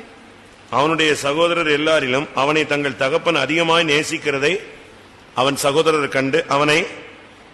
யோசேப்புக்கு இவங்களுக்கு எந்த பிரச்சனையும் இல்ல, அடிதடி சண்டை கிடையாது, ஒண்ணுமே கிடையாது. ஆனா தகப்பன் அவனை என்ன செய்யறான்? நேசிக்கிறான். அதான் ப்ராப்ளம். மத்தவங்களை நேசிச்சா நேசிக்கிட்டோம். ஒன்னே ஒரு குரூப் நேசிக்குது இல்ல, ஒன்னே ஒரு குரூப் என்ன செய்யுது? மிச்சம் 11 பேரும் ஒருத்தனை நேசிச்சுக்கிறான்ல. ஆனா நீ மத்தவங்க இப்ப பெரியவங்க ஒருத்தவங்களை நேசிச்சுட்டாங்க, உடனே பாத்தியா அவனை மட்டும் நல்லா வச்சுக்கிட்டாரு. உடனே பெரியவங்களுக்கு இவங்களுக்கு எந்த வருத்தமும் கிடையாது. ஆனா பெரியவங்க மேல என்னது? ஒரு பகை உணர்வு. அப்படி இருக்கா? யோசேப்பை பகைத்தல், அதனுடைய இன்னொரு அர்த்தம் பரிசுத்தத்தை பகைத்தல். பாவமில்லாத ஜீவியம் அவன் செய்தான், அவனை இவங்க பகைச்சாங்க. கர்த்தர் பரிசுத்தத்தை சிநேகிக்கிறார். யூதாவில் நாம் மல்கியால வாசிக்கும் பொழுது கர்த்தர் பரிசுத்தத்தை சிநேகிக்கிறார். இவர்கள் யோசேப்பை பரிசுத்தவானை பகைத்தார்கள். நம்முடைய ஜீவியத்தில் பரிசுத்தவான்களை பகைக்க கூடாது, பரிசுத்தத்தை பகைக்க கூடாது, வாக்குத்தத்தம் பண்ணப்பட்டவர்களை பகைக்க கூடாது. யூதா 2:11. மல்கியா 2:11. தப்பா சொல்லிட்டேன். யூதா ஜனங்கள் துரோகம் பண்ணினார்கள், இஸ்ரவேலிலும் எருசலேமிலும் அருவருப்பான காரியம் செய்யப்பட்டது. கர்த்தர் சிநேகிக்கிற பரிசுத்தத்தை யூதா ஜனங்கள் பரிசுத்த குலைச்சலாக்கி. கர்த்தர் பரிசுத்தத்தை சிநேகிக்கிறார். நீங்க பரிசுத்தவான்களையோ பரிசுத்தையோ நீங்க எதிர்க்க கூடாது, பகைக்க கூடாது. இந்த விஷயத்தில் ரொம்ப கவனமாக இருக்க வேண்டிய ஒரு காலம். தகப்பன் ஒரு பிள்ளையை நேசிக்கிறான்னு உடனே நீங்க அவனை பகிச்சிடக்கூடாது. இப்ப அப்பா தம்பி கீழ்ப்படிவான், அதனால தம்பியை நேசிப்பாங்க, பையனை நேசிப்பாங்க, இல்ல பெண்ணை நேசிப்பாங்க. காரணம் என்னன்னா அவன் உடனே நேசிவா. யாக்கோபு குணசாலி, கூடாரவாசி, அவனை நேசிக்கிறாங்க. நீ கீழ்ப்படிஞ்சு நேசத்தை பெற்றுக்கொள்ளணும். அதுக்காக நீ யாக்கோபை பகைச்சிடக்கூடாது, யோசேப்பை நெஞ்சிடக்கூடாது, பகைக்க கூடாது. உடனே தகப்பனையே பகைச்சிட்டாங்க, அவங்களுக்கு தகப்பனே ஆகாது. மற்றவங்க கொஞ்சம் நல்ல பேர் எடுத்துட்டா அவங்கள நீங்க பகைக்க கூடாது. அவங்கள மற்றவங்க நேசிக்கிறாங்க அப்படின்னு உடனே பாத்தியா பாக்கெட் பண்ணிட்டாங்க, பாத்தியா அந்த ஆள் இப்படித்தான், இந்த ஆள் அப்படித்தான். ஒரு சில வீடுகளில் பிள்ளைகளுக்குள்ள பெற்றோர்களுக்குள்ள பயங்கர பிரச்சனை. அவனுக்கு அதை வாங்கி கொடுத்துட்டான், எனக்கு இதை வாங்கி கொடுக்கல. அவங்க யாரைத்தான் நேசிக்கிறாங்க? அவங்களதான் அதிகமா நேசிக்கிறான். பையனை தான் நேசிக்கிறான், பொண்ணை தான் நேசிக்கிறான், மூத்த பையனை தான் நேசிக்கிறாங்க. இப்படி பெற்றோர்களுக்குள்ளேயே பிரிவினைகளை உண்டு பண்ணிடுவாங்க, பிள்ளைகளுக்குள்ளேயே பிரிவினைகள் உண்டாக்கிடுவாங்க. நீங்க எப்படி இருக்கீங்களா? இந்த பேரண்ட்ஸே அப்படித்தான் பிள்ளைகளை வளர்க்குறாங்க. இது ஒன்னே மாதிரியே இருக்கு, இது என்னைய மாதிரியே இருக்குன்னு. ஒன்னே மாதிரி இருக்கிறதெல்லாம் அவங்க நேசிக்கிறது, என்னைய மாதிரி இருக்கலாம் இவங்க நேசிக்கிறதா? இவங்களே சொல்றாங்க இது அந்த சைடு, அம்மா சைடு, இது புத்தி இது எல்லாமே அப்படித்தான். அதோட அந்த பிள்ளை என்ன கேட்டாலும் வாங்கி தர மாட்டான். அப்படிலாம் நீங்க பிள்ளைகளை பார்ஷியாலிட்டி என்ன செய்யக்கூடாது, பகைச்சு நீங்க வளர்க்கக்கூடாது. அப்படி இருக்கா உங்களுக்கு? உங்களுக்குள்ள இருக்கிற பகை குடும்பத்துக்குள்ள வரக்கூடாது. மூன்றாவது, அம்னோனை அப்சலோம் பகைத்தான். காரணம், தான் தங்கச்சி விஷயத்தில் அவன் சரியா நடந்துக்கிறதுனால பயங்கரமான ஒரு பகை அவனுக்குள்ள இருந்துச்சு. ஏதாவது ஒரு சம்பவம் உங்களுக்குள்ள அப்படி இருக்கா? காயப்பட்ட சம்பவங்கள் வாசிக்க வேண்டாம். 2 சாமுவேல் 13:22 தான் தங்கச்சி விஷயத்துல, தாமார் விஷயத்துல அம்னோன் நடந்து கொண்டது யாருக்கு பிடிக்கல? அப்சலோமுக்கு பிடிக்கல. மனசுல வச்சுக்கிட்டே இருந்தான். அவனுக்கு பயங்கர பகை இருந்துச்சு. என்னைக்கோ நடந்த ஒரு சம்பவம் மனசுல இன்னும் இருக்கா? அடிக்காயமா இருக்கா? ஆறாத காயங்கள், பகை இருக்கா? உள்ளுக்குள்ளேயே இருக்கு. கடைசியில பாருங்க, 2 வருஷம் கழிச்சு டைம் கிடைக்கும் போது போட்டு தள்ளிட்டான், அவனை காலி பண்ணிட்டான். அந்த பகை அவனை விட்டு என்ன செய்யல? போகவே இல்லை. அது கொலையாகத்தான் மாறி போச்சு. அது ஒரு பெரிய நடிச்சோரா அவனுக்கு நின்றுகிட்டே இருந்துச்சு. இதனால பாதியே கர்த்தர் அவனை ராஜாவாக்குற தகுதி என்ன செஞ்சிட்டாரு? எடுத்து விட்டாரு. நமக்குள்ள பகை இருக்கா? ஏதோ புத்தி இல்லாம, அறிவு இல்லாம யாராவது நமக்கு விரோதமா பல தீங்குகள் செஞ்சிருக்கலாம். நீங்க அதை மனசுல வச்சு நீங்க பகைச்சுக்கிட்டே இருக்காதீங்க. அவங்க வீட்டுல ஒரு கல்யாணம்னா வரமாட்டான், அவங்க வீட்டுல ஒரு சாவுன்னா போக மாட்டான். அப்படி இருக்கீங்களா? நீங்க எல்லாரும் வீட்டுக்கும் போவீங்களா? போவீங்களா? ஆனா இந்த அம்னோன் இவனுக்குள்ள இருக்கிற பகையை நினைக்காம நெஞ்சிட்டான். போய் அன்னைக்கு அடிபட்டு செத்தான். ஒரு விதத்தில் அது ஜட்ஜ்மெண்டா இருந்தாலும் இன்னொரு விதத்தில் ஒரு பகையினுடைய பிரதிபலிப்பு. அவங்க வீட்டில் வந்து கல்யாண கார்டு கொடுத்தாலும் போக மாட்டாங்க, அவங்க வீட்டில் ஒரு ஃபங்க்ஷன்னா போக மாட்டாங்க. அவங்க செத்துட்டா இன்னைக்கு அன்னைக்கு தான் இவன் வெளியூருக்கு டிக்கெட் போட்டிருப்பான். அவங்க வீட்டில் ஒரு நல்லதுன்னா உடனே இவன் டிக்கெட் போட்டு ஊரை விட்டே ஓடி விடுவான். யாராவது தப்பா சொல்லிடுவாங்கன்னு, ஐயோ நான் வெளியூருக்குள்ள போறேன் அப்படிமா. அப்படி பகை இருக்கா உங்களுக்குள்ள? எனக்கு ஒரு நடந்த சம்பவம், யோபு 34:17, நீதியை பகைக்கிறவன் ஆள முடியுமா? நீதியை பகைக்கிற ஒருவன் ஆளக்கூடுமோ? நீதியை பகைக்கிறியா? நியாயமா பேசினா பகைக்கிறியா? நீதியா பேசினா பகைக்கிறியா? உனக்கு புத்தி சொன்னா பகைக்கிறியா? யாராவது நீ செஞ்சது தப்புப்பா அப்படின்னா அது நீதியா சொன்னா உடனே என்ன வந்துடும்? கோவம் வந்துடும். ஒரு இடத்துல நான் ஒரு இடத்துக்கு ஒரு ஆளுக்கு போய் சொன்னேன், நம்ம கொஞ்சம் விட்டு கொடுக்கணும்னு. எனக்கு சொல்றீங்கப்பா சார், அவனுக்கும் சொல்லுங்க கொஞ்சம் விட்டு கொடுக்க சொல்லி. அண்ணனும் தம்பிக்கும் பிரச்சனை, 2 பேரும் விசுவாசி, 2 பேருக்கும் உச்சகட்ட பிரச்சனை வந்து பிரிய போறாங்க. பிசினஸ் பிரியுது, வீடு எல்லாம் பிரிய போகுது. நான் சொன்னேன் நீ கொஞ்சம் அட்ஜஸ்ட் பண்ணு. அவன் சொன்னான், எனக்கு வந்து சொல்றீங்கல்ல, நீங்க இதை யாருக்கு சொல்லுங்க? யாருக்கும் சொல்லணும்? அவனுக்கும் சொல்லுங்க. அவனை அட்ஜஸ்ட் பண்ண சொல்லு. என்னைய விட்டு கொடுன்னு சொல்றீல்ல, யாரை விட்டு கொடுக்க சொல்லு? அவனையும் விட்டு கொடுக்க சொல்லு. எப்படி இருக்கும்? நீதியை பகைத்தல், சத்தியத்தை நேசி. நீதியாய் உன்னை ஒரு ஊழியக்காரன் சொல்றான்னா நீ அதை என்ன செய்யக்கூடாது?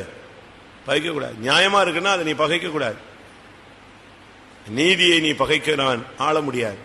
உன்னை பரலோக ராஜ்யத்தில் கொண்டு போய் ஆளுகையில உட்கார வைக்க முடியாது. சங்கீதம் 50:17. நான் சீக்கிரம் முடிக்கிறேன், ஆனா நீங்க எல்லாரும் நல்ல அபிஷேகத்துக்குள்ள வரணும். எனக்கு 2 ஆசை. ஒன்று, உன்னுடைய பாவம் மன்னிக்கப்படுது. 2வது, பாவத்திலிருந்து விடுதலை கிடைக்குது. 3வது, இந்த பாவத்தின் நிமித்தம் உனக்கு ஏற்பட்ட பாதிப்பு என்ன செய்யணும்? சரியாகணும். அதுதான் இந்த 7 நாள் கூட்டத்தினுடைய முக்கியத்துவம். சங்கீதம் 50:17. சிட்சையை பகைத்தல். ஒரு சிலருக்கு கண்டிப்பு பிடிக்கவே பிடிக்காது, கண்டிக்கிற ஆளை பிடிக்கவே பிடிக்காது. உன்னை எவன் கண்டிக்கிறானோ அவன் தான் உண்மையா நேசிக்கிறான்னு அர்த்தம். தகப்பன் தான் நேசிக்கிற பிள்ளையை என்ன செய்யறான்? சிட்சிக்கிறான். தகப்பன் சிட்சியாத புத்திரன் உண்டோ? கடிந்து கொள்ளுதலை வெறுக்கிறீங்களா? அப்ப நீ சிட்சையை வெறுக்கிற. கண்டிப்பா நீ விரும்பணும். மாடு நுகத்துக்குள்ளேயே இருந்தாதான் அது பிரயோஜனம். நுகத்துல உட்படலைன்னா அது காட்டு மாடு மாதிரி இருக்கும். உங்களை சிரிச்சிக்கிறவங்களை நீங்க நேசிக்கிறீங்களா பகிர்கிறீங்களா? இந்த ஆளு எப்பவுமே ஏச்சிக்கிட்டே இருப்பாருங்க, எப்ப பார்த்தாலும் அடிச்சுக்கிட்டே இருப்பான், எப்ப பார்த்தாலும் கண்டிச்சுக்கிட்டே இருப்பான் அப்படின்னு நினைக்க கூடாது. சிட்சையை பகைக்கிறவன் யாரு? துன்மார்க்கன். அது துன்மார்க்கனுக்கு சொல்ல வார்த்தை தானே, அப்படித்தானே? அதுக்கு மேல உள்ள வசனத்துக்கு மேல உள்ள வசனம் தேவன் துன்மார்க்கனை நோக்கி, அப்படி இருக்கா? தேவன் துன்மார்க்கனை நோக்கி. தேவன் துன்மார்க்கன். நீ சிட்சையை பகைத்தனா நீ யாரு? துன்மார்க்கன். நான் உபத்திரவப்பட்டது நல்லது, அதனால் உம்முடைய பிரமாணங்களை நான் கற்றுக்கொள்கிறேன் தான் சொல்றேன். சிட்சிக்கிறவங்களை பார்த்து நீங்க வெறுக்க கூடாது. கண்டிப்பு எங்க இருக்கோ அங்க அன்பு இருக்கும். தமிழ்ல சொல்லுவான், அடிக்கிற கைதான் என்ன செய்யுமா? அணைக்கும். சிட்சிக்கிறவன் தான் உன்னை நேசிக்கிறான்னு அர்த்தம். உன்னை சிட்சிக்கல அப்படின்னா அவன் உன்னை நேசிக்கல, உன்னை கலத்தி விட்டான்னு அர்த்தம். நீங்கள் சிட்சிக்கப்படாதிருந்தால் நீங்கள் வேசியின் பிள்ளைகளாக இருப்பீர்கள்.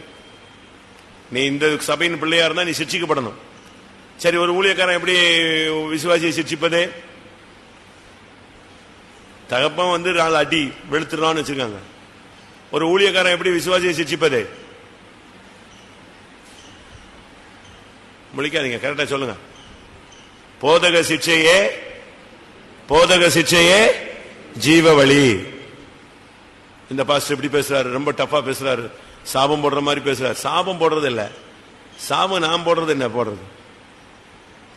இத மாறினா உனக்கு இப்படி. கர்த்தர் இஸ்ரவேல் ஜனங்களை கொண்டு போய் நிப்பாட்டிட்டு 2 மலையை காட்டினார். இந்த மலையில நின்று சொன்னா அது என்னது? சாபம். அது சாப மலை. இன்னொரு மலையில நின்று சொன்னா அது என்னது? ஆசீர்வாதம். அப்படிதான் பேசினார். பைபிள்ல சாபமலை இருக்கு, நாசமலை இருக்கு. நாசமலைன்னு ஒரு மலை இருக்கு. அதனால நீங்க கண்டிக்கிறாங்கன்னா நீங்க கண்டிக்கிறத பகைக்க கூடாது, ஏத்துக்கணும். ஸ்தோத்திரம். நீதிமான் என்னை தயவாய் குட்டு. தயவாய் குட்டுனா அது எப்படி? இந்த பேப்பர்ல அடிச்ச மாதிரி தான் இருக்கும். பேப்பரை வச்சு ஒருத்தனை அடிச்சா என்ன பிரயோஜனம்? நீதிமான் என்ன செய்யட்டும்? குட்டட்டும். அது என் தலைக்கு எப்படி இருக்கும்? என்னைய போல இருக்கு. அப்படின்னா என்ன அர்த்தம்? பாட்டில தலையில உடைக்கிற மாதிரி. என்ன பாட்டில வச்சு தலையில அடிச்சு உடைச்சாதான் தலையில எப்படி வரும்? என்ன வரும்? என்ன வரும்? அப்படித்தானே? இது சும்மா இந்த பிள்ளைகளுக்கு அழும்போது இந்த பாரு அண்ணன் அடிச்சிட்ட பாரு டப்பு டப்புன்னு அடிப்பாங்க. அப்படி ஏமாத்துற வேலை இல்ல. போதக சிட்சை ஜீவ வழி. அந்த வசனம் கேட்கும் போதே ஆபரேஷன் நடந்துடணுங்க. வசனம் கேட்கும் போதே எது நடக்கணும்? ஆபரேஷன். எபிரேயர் 2 பாருங்க. சாரி, எபிரேயர் 4:12 வார்த்தை வந்துட்டு இருக்கும் போதே என்ன நடக்கும் பாரு. தேவனுடைய வார்த்தையானது ஜீவனும் வல்லமையும் உள்ளதாயும் இருபுறமும் கருக்குள்ள எந்த பட்டயத்திலும் கருக்கானதாயும் ஆத்துமாவையும் ஆவியையும் கணுக்களையும் ஊனையும் பிரிக்கத்தக்கதாக உருவ குத்துகிறதாயும் இருதயத்தின் நினைவுகளையும் யோசனைகளையும் வகையிருக்கிறதாயும் இருக்கிறது. அது வரும்போதே ஆபரேஷன் நடந்துகிட்டே இருக்கும். கூட்டம் முடிஞ்சு போகும்போது நீ ஆபரேஷன் முடிஞ்சு மயக்கம் தெளிஞ்சு போயிடணும், தெளிவாகி போயிடணும், சுகமாகி. அதனாலதான் யோவான் 15:3 இயேசு என்ன சொன்னாரு? இப்ப நீ கேட்ட உபதேசத்துல இப்பமே நீ என்ன ஆயிட்ட? சுத்தமாயிட்டேன்னு சொல்றாரு. பிரசங்கம் கேட்டுட்டு இருக்கும் போதே கிளியர், சுத்திரி போட்டு நடந்து முழங்கால் போட்டு அறிக்கை செஞ்சுதான் இல்ல, கேட்கும் போதே உனக்கு பாயிண்ட் வரணும். ஆஹா, நம்ம தானோ யாக்கோபை பகைச்சிட்டோமோ, மற்றவங்க ஆசீர்வதிக்கப்பட்ட நமக்கு என்ன? நம்மளை கர்த்தர் ஆசீர்வதிக்கும் போது ஆசீர்விப்பார். ஏன் அதை பார்த்து நம்ம பகைச்சுக்கிட்டோம்? அவங்களெல்லாம் அப்படி நம்ம செஞ்சிருக்க கூடாதோ? யோசேப்பை ஏன் நம்ம பகைக்கணும்? தகப்பன் நேசிக்கிறானா அவனுக்கு அவன் உண்மையா இருக்கிறான், நம்ம சரியில்லை, நம்மளை மற்றவங்க நேசிக்கலன்னு நம்ம ஏன் பகைக்கணும்? என்னைக்கோ நடந்துச்சு, சரி போறான், அவன் செய்த கிரியை அவன் என்ன செய்யறான்? அறுக்க போறான். கர்த்தர் அவனை நியாயம் இருக்கட்டும், ரைட் போ. ஏன் நீ அம்னனை போல பகைக்கிறோம்? நம்ம இனிமே அம்னனை போல நினைச்ச கூடாது, உள்ள வச்சுக்கிட்ட அப்சலோம் போல உள்ள வச்சுக்க கூடாது. இப்படி நீ கேட்கும் போதே கிளியர் பண்ணிக்கிட்டே வரணும். வாசிங்க 15:3 யோவான். நான் உங்களுக்கு சொன்ன உபதேசத்தினாலே நீங்கள் இப்பொழுதே சுத்தமாக இப்பொழுதே கூட்டம் முடியறதுக்குள்ளேயே உனக்குள்ள டேர்னிங் பாயிண்ட் வந்துடணும். ஆண்டவரே சரியில்லை சுவாமி, நான் இப்படி செஞ்சுட்டேனே, நீதியை பகைச்சிட்டேனே, இதானே சரி, நான் ஏன் இப்படி அநியாயமா செஞ்சுட்டேன், நான் இப்படி செஞ்சிருக்க கூடாது, நான் சிக்ஷையை பகைச்சிட்டேனே, என்னைய கண்டிச்சாங்களே, நான் இன்னைக்கு யாருமே என்னைய கண்டிக்கல, என்னைய கண்டுக்காம விட்டுட்டாங்க, நான் இப்ப காட்டுக்கழுதையை போல மாறிட்டேனே, தவறுதான் சுவாமி, என்னைய கண்டிக்கிறதுக்கு தகப்பன் இல்லையே, என்ன கண்டிக்கிறதுக்கு தாய் இல்லையே. யோசிச்சு பாருங்க. உன்னைய கண்டிக்கிறதுக்கு ஆள் இருக்கணும். நான் ஒன்னு சொல்றேன், எப்பவுமே நீங்க லீடரா மாறாதீங்க. லீடரா மாறினீங்க அப்படின்னா உங்களை கண்டிக்கிறதுக்கு ஆள் இல்லை. நீங்க தொண்டனா இருக்கிற வரைக்கும் தான் என்னது உங்களுக்கு கண்டிப்பு. நீ தகப்பனான பிறகு உன்னை யார் கண்டிக்க முடியும்? பிள்ளைய தான் நீ தான் கண்டிக்கிறவனா மாறுற. அதை விட மற்றவங்க நம்மளை கண்டிக்கிற லெவல்லையே நம்முடைய வாழ்க்கை ஓடி முடிஞ்சா என்னது நல்லது. ஏன்னா அப்பப்ப நம்மளை கரெக்ட் பண்றதுக்கு ஒரு ஆள் இருக்குன்னு அர்த்தம். சிக்ஷையை பகைக்காதீங்க. 120 சங்கீதம் 6 வசனம். 120:6. சமாதானத்தை பகைக்கிறவர்களிடத்தில் என் ஆத்துமா குடியிருந்ததும் போதும். இவங்க பகைக்கிறது எதை? சமாதானத்தை. ஐக்கியமே பட மாட்டாங்க. இவங்க அப்படியே ஒதுங்கி போயிடுவாங்க. ஐக்கியத்தை பத்தி எல்லாம் இவங்களுக்கு விருப்பம் கிடையாது. ராபோஜனம் எடுப்பாங்க, ராபோஜனம் எடுப்பாங்க, காணிக்க கொடுப்பாங்க, ஊழியம் செய்வாங்க, கஷ்டப்படுவாங்க. ஆனா இவங்களுடைய ஆத்மா எதை பகைக்குது? ஒரு மனதையும் சமாதானத்தையும் பகைக்குது. சமாதானத்தை விரும்புறதில்லை. பேசி பேசி சண்டை போடுவதை பார்க்கிலும் பேசாமல் இருப்பது நலம். அப்படித்தானே? வாசிங்க.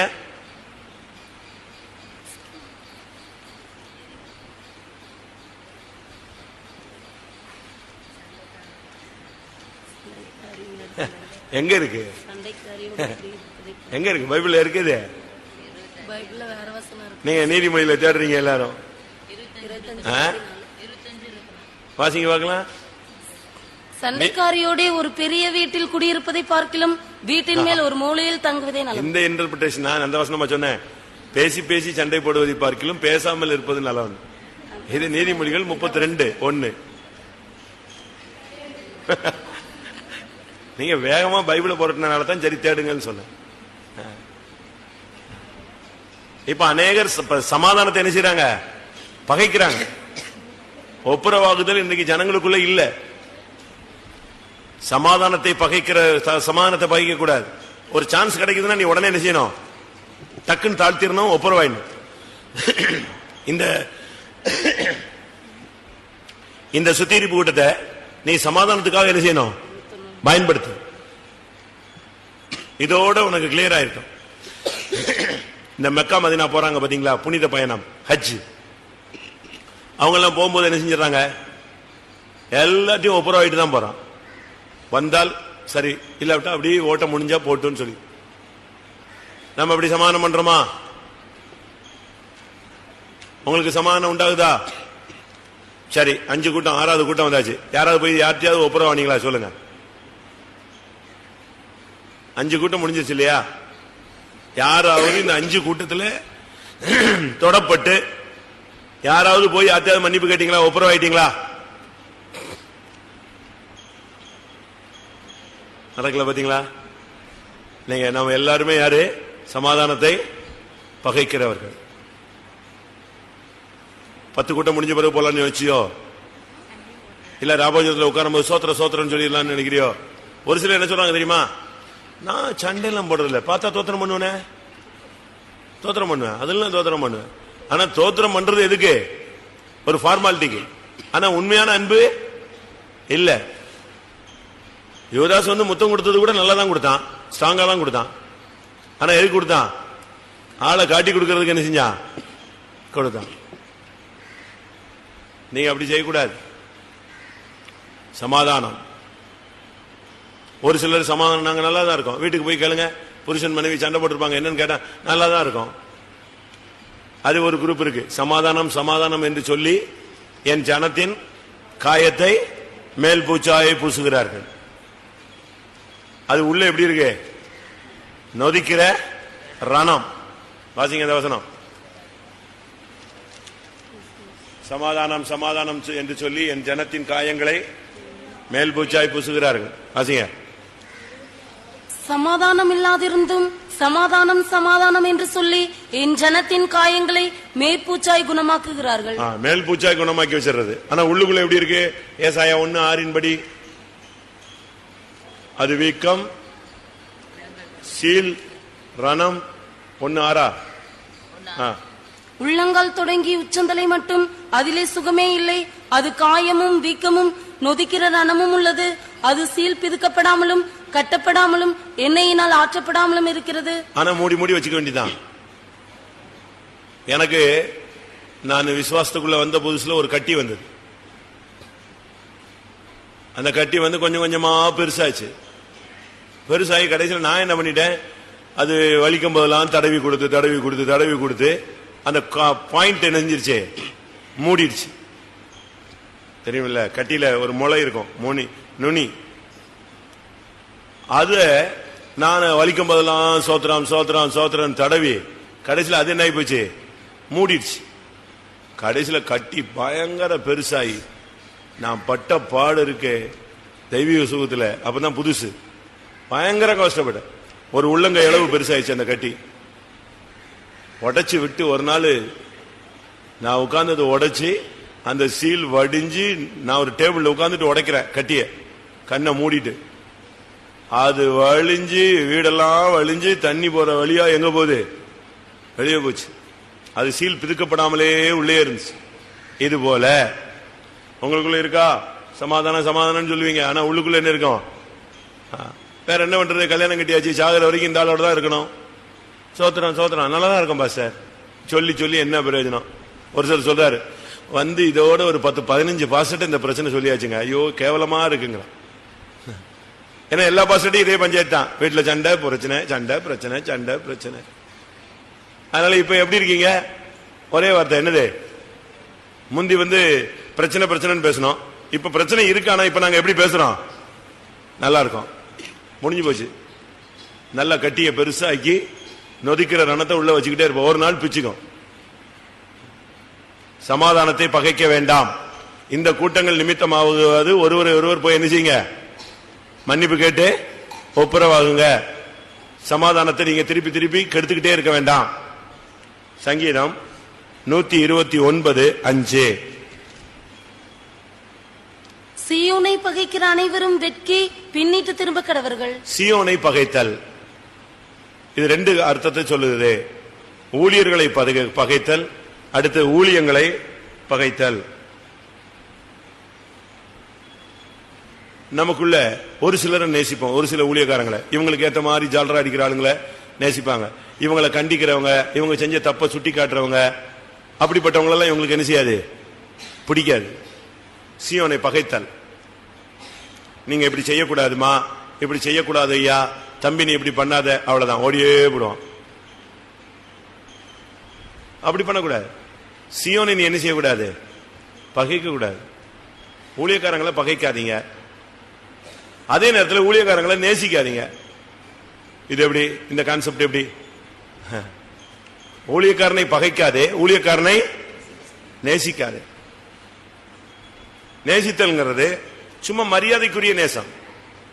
அவங்க போன உடனே அவங்க பின்னாலே போறது. ஒரு இடத்துல இப்படித்தான், ஒரு அக்கா டிரான்ஸ்பர், ஒரு பெரிய சிஸ்டர் டிரான்ஸ்பர். நான் தான் அப்ப புதுசா போயிருக்கேன், போய் 2வது வாரத்தில் அந்த சிஸ்டர் டிரான்ஸ்பர் ஆயிடுச்சு. ஒருத்தர் எந்திரிச்சு சாட்சி நேரம், ஒரு பிரதர் எந்திரிச்சு சாட்சி சொன்னாரு. நானும் சரி ஏதோ வியாதிப்பட்டிருப்பான் போட்டிருக்கு, சோமா இருக்கான், புது ஆளு, நம்மளும் புதுசுன்னு சொல்லிட்டு நானும் உட்கார்ந்துருக்கேன். சாட்சி என்னன்னா தான் சாட்சி ஏதாவது சொல்லுவான்னு பார்த்தா, ஐயோ அந்த அக்கா தாய் மாதிரி போயிட்டாங்களேன்னு நின்று மைக்கில் நின்று அழுகுறான். நான் பார்த்தேன், என்னடா இது வித்தியாசமான சபையா இருக்க, சரின்னு சொல்லி விட்டேன்.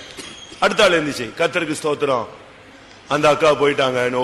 நான் சொன்னேன், ஹலோ உட்காரு, செத்து போலையே, உயிரோட தானே இருக்காங்க, செத்து போனாதான் இப்படி அழுது சாட்சி சொல்லுவான்.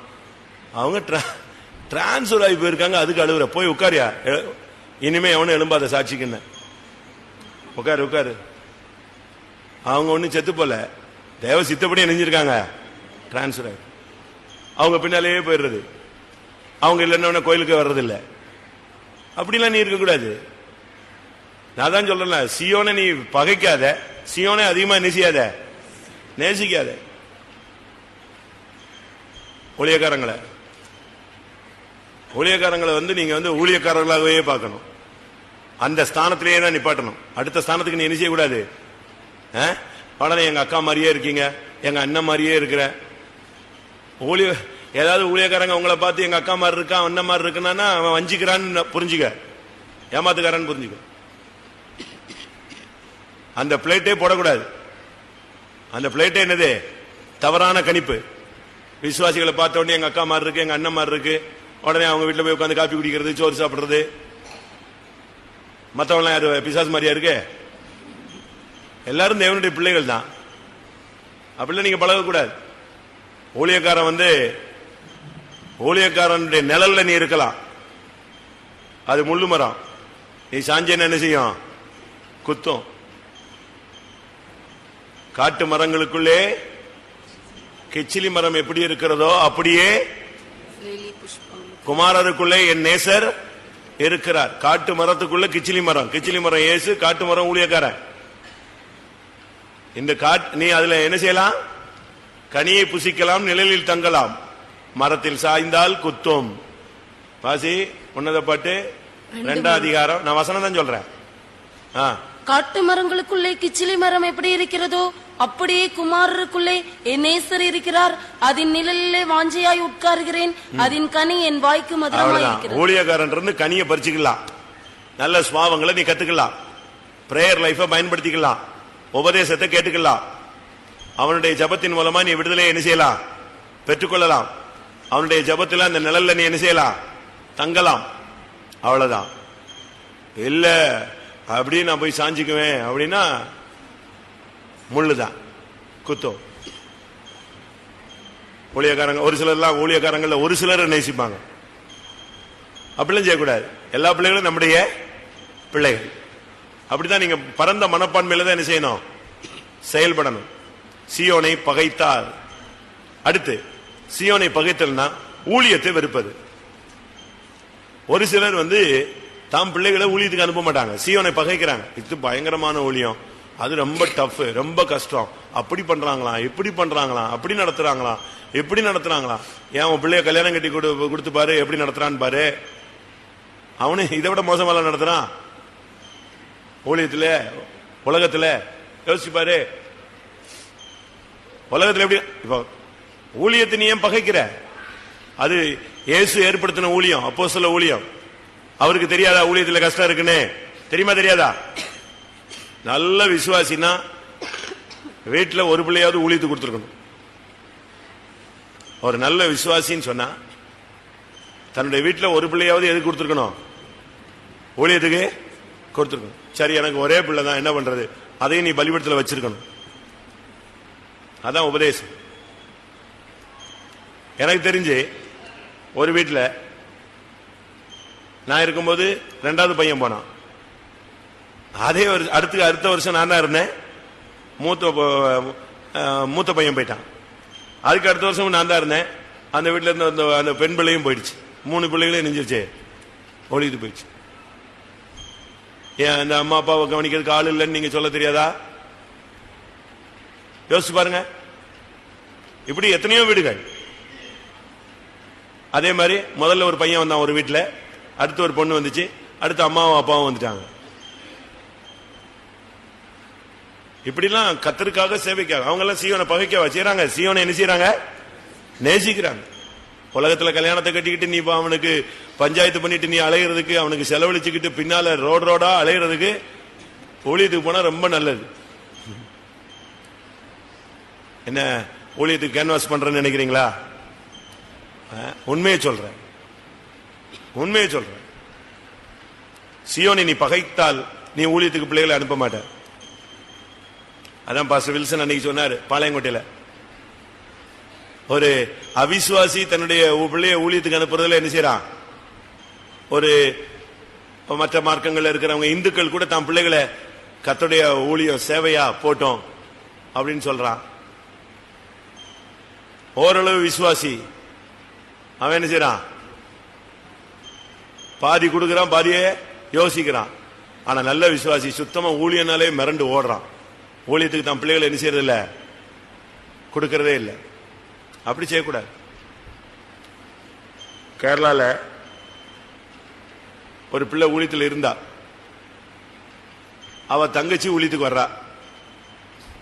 இவ போய் அக்காட்ட, அவ ஏற்கனவே ஊழியத்துக்கு போறாங்கிறது எல்லாருக்குமே தெரிஞ்சிருச்சு. ஊழியத்துக்கு போகணும்.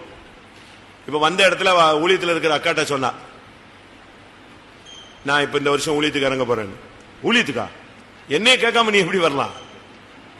நான் வந்து மாட்டிக்கிட்டு பயங்கரமா கஷ்டப்பட்டு இருக்கேன். யாரு சொன்னது? அம்மாவை கூப்பிடு, நான் உன்னை அனுப்புறதுக்கு ஒத்துக்க மாட்டேன். யாரு? அக்கா, ஊழியத்தில் இருக்கிற அக்கா. உடனே அந்த பிள்ளை பயந்து போயிட்டா. பாஸ்டருக்கு விஷயம் தெரிஞ்சிருச்சு. பாஸ்டர் கூப்பிட்டாரு, என்னம்மா நீ ஃபார்ம் வாங்கி கொடுக்கலையான்னு. இல்ல எங்க அக்கா இப்படி சொல்லிட்டாங்க. அப்படியா? சரி. உடனே அக்காவை கூப்பிடுனாரு.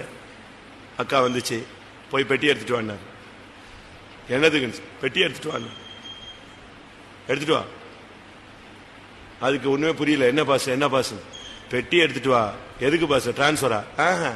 வீட்டுக்கு டிரான்ஸ்பர். உனக்கு ஓடு, வீட்டுக்கு ஓடு. பெட்டியை தூக்கிட்டு வீட்டுக்கு ஓடு. அழுதுச்சு. உனக்கு ஊழியமே கிடையாது. என்னைக்கு ஊழியத்துக்கு வர்ற ஆளு ஊழியத்துக்கு வராதுன்னு சொன்னியோ அன்னைக்கு உன் ஊழியம் முடிஞ்சு போச்சு. நீ போ, உன் தங்கச்சி நாங்க ஊழியத்துக்கு எடுக்க போறோம். ஏன்னா அவ ஊழியம் செய்யணும்னு என்ன செய்யறா? ஆசைப்படுறா. ஊழியத்துக்கு அஞ்சை உள்ளவங்க வருத்தம். நீ இங்க இருந்துட்டு குழப்படி பண்றாலும் எங்க கிளப்பு. ஓடு, வீட்டுக்கு ஓடு. உனக்கு இனிமே இந்த ஊழியம் என்ன செய்யாது. சீயோனை பகைக்கிறாயா? ஊழியத்தை பகைக்கிறாயா? யோசிச்சு பார். நீதிமொழிகள் 13:24. இப்பதான் முக்கியமான சப்ஜெக்டுக்கு வர்றோம். பிரம்பை கையாடாதவன் தன் மகனை பகைக்கிறான். பிரம்பை கையாடாதவன் தன் மகனை பகைக்கிறான். அப்படின்னா என்ன அர்த்தம்? பிள்ளைய கண்டித்து வளர்க்காதவன் தன் பிள்ளைய என்ன செய்யறான்? பகைக்கிறான். பிள்ளைங்களுக்கு நான் சொல்றது உங்களுக்கு ரொம்ப கஷ்டமா இருக்கும். பிள்ளைகளை நீங்க வந்து கரெக்டா கொண்டு வரணும். அது சின்ன பிள்ளையோ, பெரிய பிள்ளையோ, அறிவுள்ள பிள்ளையோ, அறிவில்லாத பிள்ளையோ, அழகான பிள்ளையோ, அழகில்லாத பிள்ளையோ, உன் பிள்ளைதான். அதை பத்தி உத்தரவாதம் தேவன் யார்ட்டதான் கேட்பாரு? அவன்கிட்டதான் கேட்பாரு. அந்த பிள்ளைகளை கரெக்டா கொண்டு வரணும்.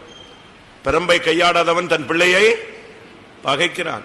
அது பொம்பளை பிள்ளையோ ஆம்பளை பிள்ளையோ, வயசு கம்மியோ கூடயோ, கரெக்டா நீ வளர்க்கணும். கோடு போட்ட மாதிரி வளர்க்கணும் பிள்ளைய. முழு பொறுப்பு உனக்கு தான். சும்மா இஷ்டத்துக்கு வளர்த்துக்கிட்டு அது ஒரு இடத்துல உட்காராது. ஜப நேரத்தில் தான் அழும், ஜப நேரத்தில் தான் சாப்பாடு கேட்கும், ஜப நேரத்தில் தான் வம்பு பண்ணும். நீங்க வந்து அழகா பிள்ளைகளை வளர்க்க தெரியணும். அவன் கேட்கிறான் பாருங்க, மனோவா, அந்த பிள்ளையை நான் எப்படி வளர்க்க வேண்டும், எப்படி நான் நடத்த வேண்டும் சொல்லுங்க. நான் அப்படியே என்ன செய்யறேன்? வளர்க்கிறேன், நடத்துறேன்.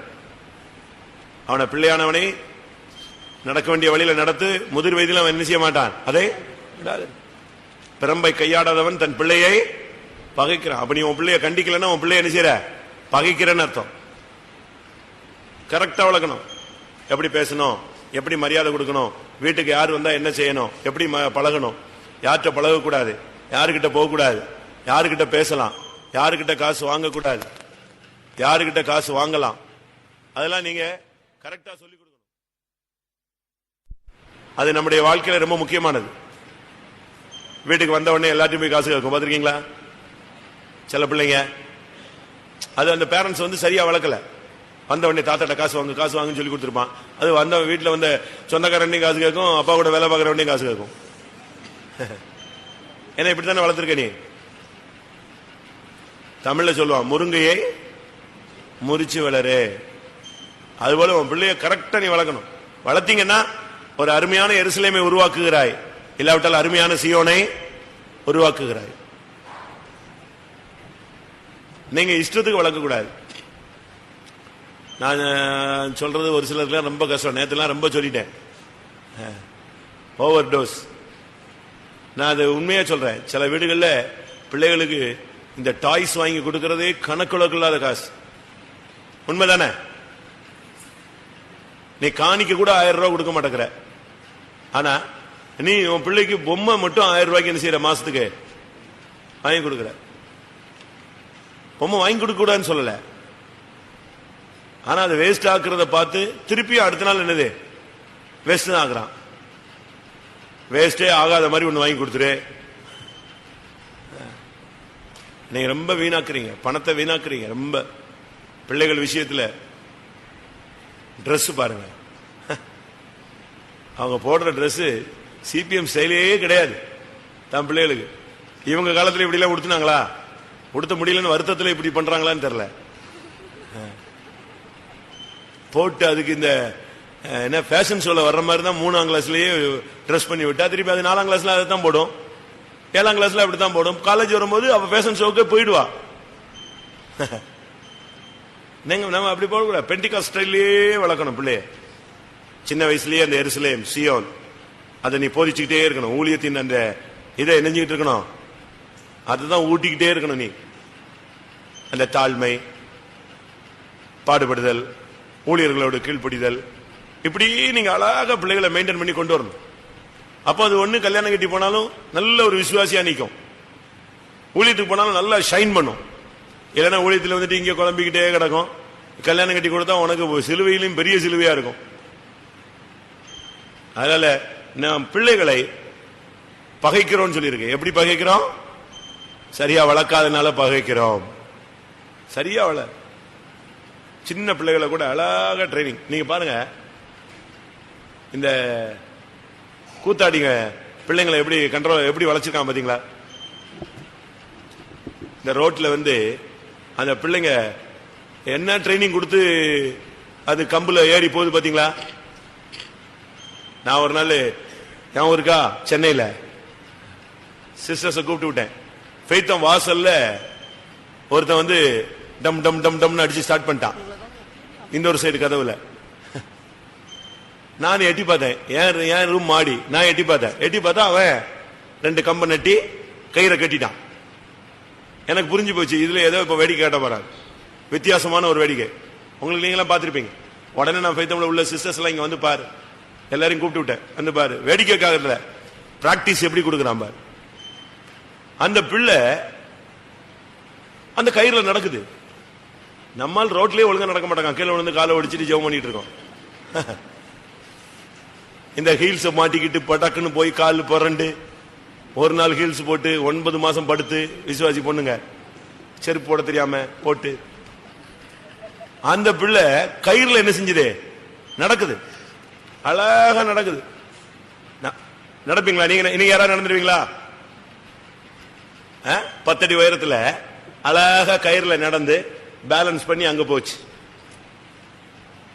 திரும்ப அந்த கயிறுல நடுவில் நின்றுட்டு ஆடுது பாருங்க ஆட்டம். கீழே விழக்கூடாது, ஆட்டமும் நின்றக்கூடாது, சும்மா பயங்கரமான ஆட்டம். அதுக்கு அடுத்து செருப்பு போட்டு அதுல நடக்குது அதே கயிறுல. அதுக்கு அடுத்து பிளேட், சாப்பிடுற பிளேட்ல கால வச்சு எதுல நடக்குது, அந்த கயிற்றுல நடக்குது. என்ன மாதிரி பிராக்டிஸ் கொடுத்திருக்கான். அதுவும் பிள்ளை தானே. உன் பிள்ளையோட அது சும்மா வெறும் கஞ்சி தான் குடிக்குது. உன் பிள்ளையோட எப்படி குடிக்குது? அடம் பிடிச்சு நீ என்னெல்லாமோ வாங்கி கொடுத்துக்கிட்டு அதை சோறையே சாப்பிடாம வளர்த்து விட்டு காத்தாடி மாதிரி சுத்த விட்டுருக்க. அப்படித்தானே? கரெக்ட் தானே? யோசிச்சு பாருங்க. அந்த பிள்ளைங்க வெறும் கஞ்சியை குடிச்சிட்டு அது கண்டிஷன் அடி வெளுத்துருவானுங்க. அது அப்படி வில்லு மாதிரி வளையுது. அது 5ல வளைச்சிட்டான், இது 50லயும் என்ன செய்யும், அது வளையும். நம்ம சத்தியத்தில் வளர்க்கிறோமா? சண்டே ஸ்கூல் வர போக மாட்டேங்குது என் பிள்ளை, சண்டே ஸ்கூலுக்கே போக மாட்டேங்குது. நீ போகும்போது என் வீட்டுக்கு கூட்டு போற, நீ விட்டுட்டு போ. அது போகலன்னு சொன்ன உடனே இவன் கூட்டு போயிடுறானே. அதே மாதிரி நீ ஸ்கூல்ல ஃபீஸ் கட்டிட்டு விட்டு வரியா, போட்டு அடி அடி அடின்னு அடிச்சு கொண்டு போய் கேட்ல விட்டு பூட்டு வந்துடுற. ஏன்னா காசு கட்டிருக்கல. இதுக்கு நீ அப்படி செய்ய, விட்டு போ. அப்படி உன்னை தாண்டி வீட்டுக்கு வந்துருச்சுன்னா நீ வீட்டுல இருந்து எங்க கொண்டு வந்து விடணும்? அடிச்சு கொண்டு வந்து சண்டே ஸ்கூல்ல விட்டு போனோம். சரி வேணாம் இன்னைக்கு போற மாட்டேன்னு சொல்லிட்டான். உடனே இவரு சப்போர்ட், அப்பா போக மாட்டேன்னு சொல்லிட்டான், விட்டுரு. ஏன்னா இவர் இப்படித்தானே வளர்ந்தாரு, அவங்க அப்பா இப்படித்தான் வளர்த்திருப்பான். அதனால இந்த புத்தி தான் அவனுக்கு இருக்கும். வேண்டாம் வேண்டாம் வேண்டாம். ஸ்கூல்லயும் இதே கேஸ் தான். ஒரு பரீட்சை ஃபெயிலுங்க நம்ம பிள்ளைன்னு, அதெல்லாம் பரவாயில்ல, நீ ஒன்னும் கண்டிக்காத, விட்டுரு. திருப்பி எப்படி படிப்பான்? அடுத்த வருஷம் அடுத்த மாசம் மிட்டம்ல எழுத வருவான், 3 பேப்பர் ஃபெயிலு, விட்டுரு. 10th வீட்டுல உட்கார்ந்துருப்பான். அப்படிதானே? திருப்பி உன் பிள்ளை கஜினி முகமது தான். கஜினி தானே? 16 தரம் போட்டு சண்டை போட்டு என்ன செய்யல, ஜெயிக்கல. எழுதிக்கிட்டே இருப்பான், வருஷம் வருஷம் அட்டம்ப்ட் அரியர்ஸ் எழுதிக்கிட்டே இருப்பான். நீ அழகா வளர்க்கணும். திருப்பி இல்லைன்னா உட்காந்து 3 வயசுல ஜெபம் பண்ண வேண்டியதான். இயேசுவே கீழ்ப்படியில, அன்பில்ல, சால்மையில எழுத்துட்டான், அடிச்சுட்டான், பிடிச்சிட்டான். கரெக்டா இருக்கணும். உன்னைய பார்த்த உடனே உட்காருனா என்ன செய்யணும்? அது அதுக்காக பாசமா இருக்க கூடாதுன்னு சொல்லல. அன்பினுடைய பிரதிபலிப்பே என்னதுதான்? கண்டிப்பு. அப்படிதான பைபிள் சொல்லுது. நீதிமொழிகள் 29:10. இரத்த பிரியர் உத்தமனை பகைக்கிறார்கள். உத்தமனை பகைத்தல். உத்தமர்கள் கர்த்தரை நேசிக்கிறவர்கள், ஆண்டவரை நேசிக்கிறவங்க, ஆவிக்குரியவங்களை ஒரு கூட்டம் பகைக்கும். நல்லா ஜெபிச்சா, ஆமா ஜெபிச்சிட்டான், ஒரு தீர்க்கதரிசி சொல்லிட்டான், பெரிய தீர்க்கதரிசி சொல்லிட்டான், கர்த்தருக்காக எதையாவது செஞ்சா அவங்களை நீங்க பகைக்க கூடாது. இரத்த பிரியர் உத்தமர்களை பகைக்கிறார். உத்தமனை, உத்தமன் சொன்னா பாவம் இல்லாதவன். தன் பிள்ளைகளை உணர்கிறவன் யான்? மறைவான குற்றங்களுக்கு என்னை நீங்களாக்கும், துணிகரமான பாவம் என்னை ஆண்டு கொள்ள விட்டாதரும், அப்பொழுது நான் உத்தமனாகி. பாவம் இல்லாத ஒரு ஜீவியத்தை மெயின்டைன் பண்ணணும்னு ட்ரை பண்றவன் தான் யாரு? உத்தமன். உத்தமனா இருந்தாதான் உனக்கு ஈசாக்கு உருவாவான். 99 வயதுல கர்த்தர் ஆபிரகாம் பேசினாரு, நீ எனக்கு முன்பாக நடந்து கொண்டே உத்தமனாயிரு. உத்தமர்கள் கர்த்தரை நேசிக்கிறார்கள். கர்த்தரை நேசிக்கிறவங்கள உங்களுக்கு பிடிக்காது, ஸ்பிரிச்சுவலா இருக்கிறவங்கள பிடிக்காது, சபையிலேயே நல்ல ஜெபம் பண்றவனை பிடிக்காது. ஆனா லேட்டா வர்றவனை பிடிக்கும், பின்மாற்றக்காரனை பிடிக்கும், குறை சொல்றவனை பிடிக்கும், சண்டை போடுறவனை பிடிக்கும், தோல்வி உள்ளவனை பிடிக்கும், உன்னுடைய ஆவியோடு ஒத்து போறவனை பிடிக்கும். ஆனா ஆவிக்குரியவனை எனக்கு என்ன செய்யாது? பிடிக்காது. நல்ல ஜெபம் பண்றவனோட சேர மாட்டேன், ஊழியன் செய்கிறவனோட சேர மாட்டேன். அப்படித்தானே? உத்தமர்களை பகைக்கிறீங்களா? எபேசியர் 5:29. சொந்த மாம்சத்தை பகைத்தவன். தன் சொந்த மாம்சத்தை பகைத்தவன் ஒருவனும் இல்லையே. சொந்த மாம்சத்தை பகைத்தல். சொந்த மாம்சம் என்ன? புருஷனை பகைத்தல், இல்லாவிட்டால் மனைவியை பகைத்தல். அதான் சொந்த மாம்சம். மனைவியை பிடிக்காது, புருஷனை பிடிக்காது. வேற யாரை பிடிக்க போது உனக்கு? வேற யாரை பிடிக்குது? புருஷனை பிடிக்கலையா? மனைவியை பிடிக்கல. அப்ப நீ சொந்த மாம்சத்தை என்ன செய்யற? பகைக்கிற. பைபிள் சொல்லுது சொந்த மாம்சத்தை பகைத்தவன் ஒருவனும் இல்லையே. இங்க 1000 பேர் இருக்கானே சொந்த மாம்சத்தை பகைத்து. அடுத்து கடைசியாக 1 யோவான் 2:9. சகோதரனை பகைக்கிறவன். ஒளியிலே இருக்கிறேன் என்று சொல்லியும் தன் சகோதரனை பகைக்கிறவன் இதுவரைக்கும் இருளிலே இருக்கிறான். தன் சகோதரனை பகைக்கிறவன், தன் சகோதரனை பகைக்கிறவன் மனுஷ கொலை பாதகன். சொல்லுங்க வாக்கலாம். 12 சொல்லலையா? என்னது? 11 சொல்லியிருக்கனா? கடைசியா கர்த்தரை பகைக்கிறவன். இதெல்லாம் முடியும் போது பைனல் பூர்ணம் யாரதான் பகைக்கிற? கர்த்தரை. 2 நாளாகமம் 19:2. அப்பொழுது அனானியின் குமாரனாகிய யெகூ என்னும் ஞான திருஷ்டிக்காரன் புறப்பட்டு அவனை சந்தித்து ராஜாவாகிய யோசபாத்தை நோக்கி, துன்மார்க்கனுக்கு துணை நின்று கர்த்தரை பகைக்கிறவர்களை நீ சிநேகிக்கலாமா? கர்த்தரை பகைக்கிறவர்கள், இவங்களுக்கு உபதேசம் பிடிக்காது, பிரமாணம் பிடிக்காது, சபை பிடிக்காது, ஆண்டவர் மேல கூட கோபம், ஆண்டவர் மேல கூட வெறுப்பு. ஆமா, நான் ஜெபம் பண்ணிட்டேன், என்ன நடந்துச்சு? உபவாசம் எடுத்தேன், என்ன நடந்துச்சு? நல்லா, அவன் தான் நல்லா இருக்கான், நான் எவ்வளவோ ஜெபிச்சேன். இப்ப பகை யார் மேல வந்துருச்சு? தெய்வத்து மேலேயே வந்துருச்சு. வெறுப்பு, ஆவிக்குரிய ஜீவித்துல ஒரு வெறுப்பு. அதுதான் கர்த்தரை பகைத்தல். எல்லாரும் கண்களை மூடுவோம். சொல்லுங்க பார்க்கலாம். 12 பகைய இருதயத்தில் எழுதியிருக்கீங்களா, பேப்பர்ல எழுதியிருக்கீங்களான்னு பார்க்கலாம். இல்ல, நாங்க இப்போ இருதயத்தில் எழுதியிருக்கோம், வீட்டில் போய் நாங்கள் அசை போடுவோம் அப்படிங்கிறீங்களா? அது நீங்க அசை போட்டதுதான் தெரியுது. அந்த புக்கு டைரி எல்லாம் கிழிஞ்சு போய் எல்லாம் குப்பை ஆகி கிடக்குது ஒவ்வொரு வீட்லயும். அப்படிதானே? 1 யாக்கோபை பகைத்தல், 2 யோசேப்பை பகைத்தல், 3 அம்னோனை பகைத்தல்.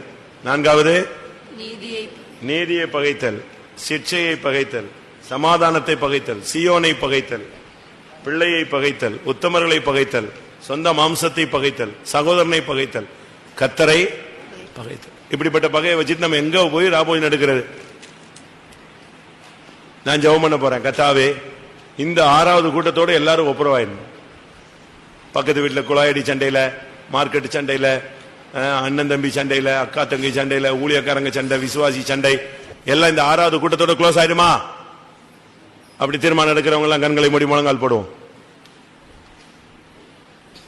பகை இயேசு சிலுவையிலே கொன்ற ஒரு வல்லமை. பகை அது ஒரு நடுச்சுவர், இயேசு அதை தகர்த்தார். இந்த கூட்டத்திலே உன்னுடைய அறிக்கையின் மூலமாய் பகை தகர்க்கப்படட்டும், பகை கொல்லப்படட்டும்.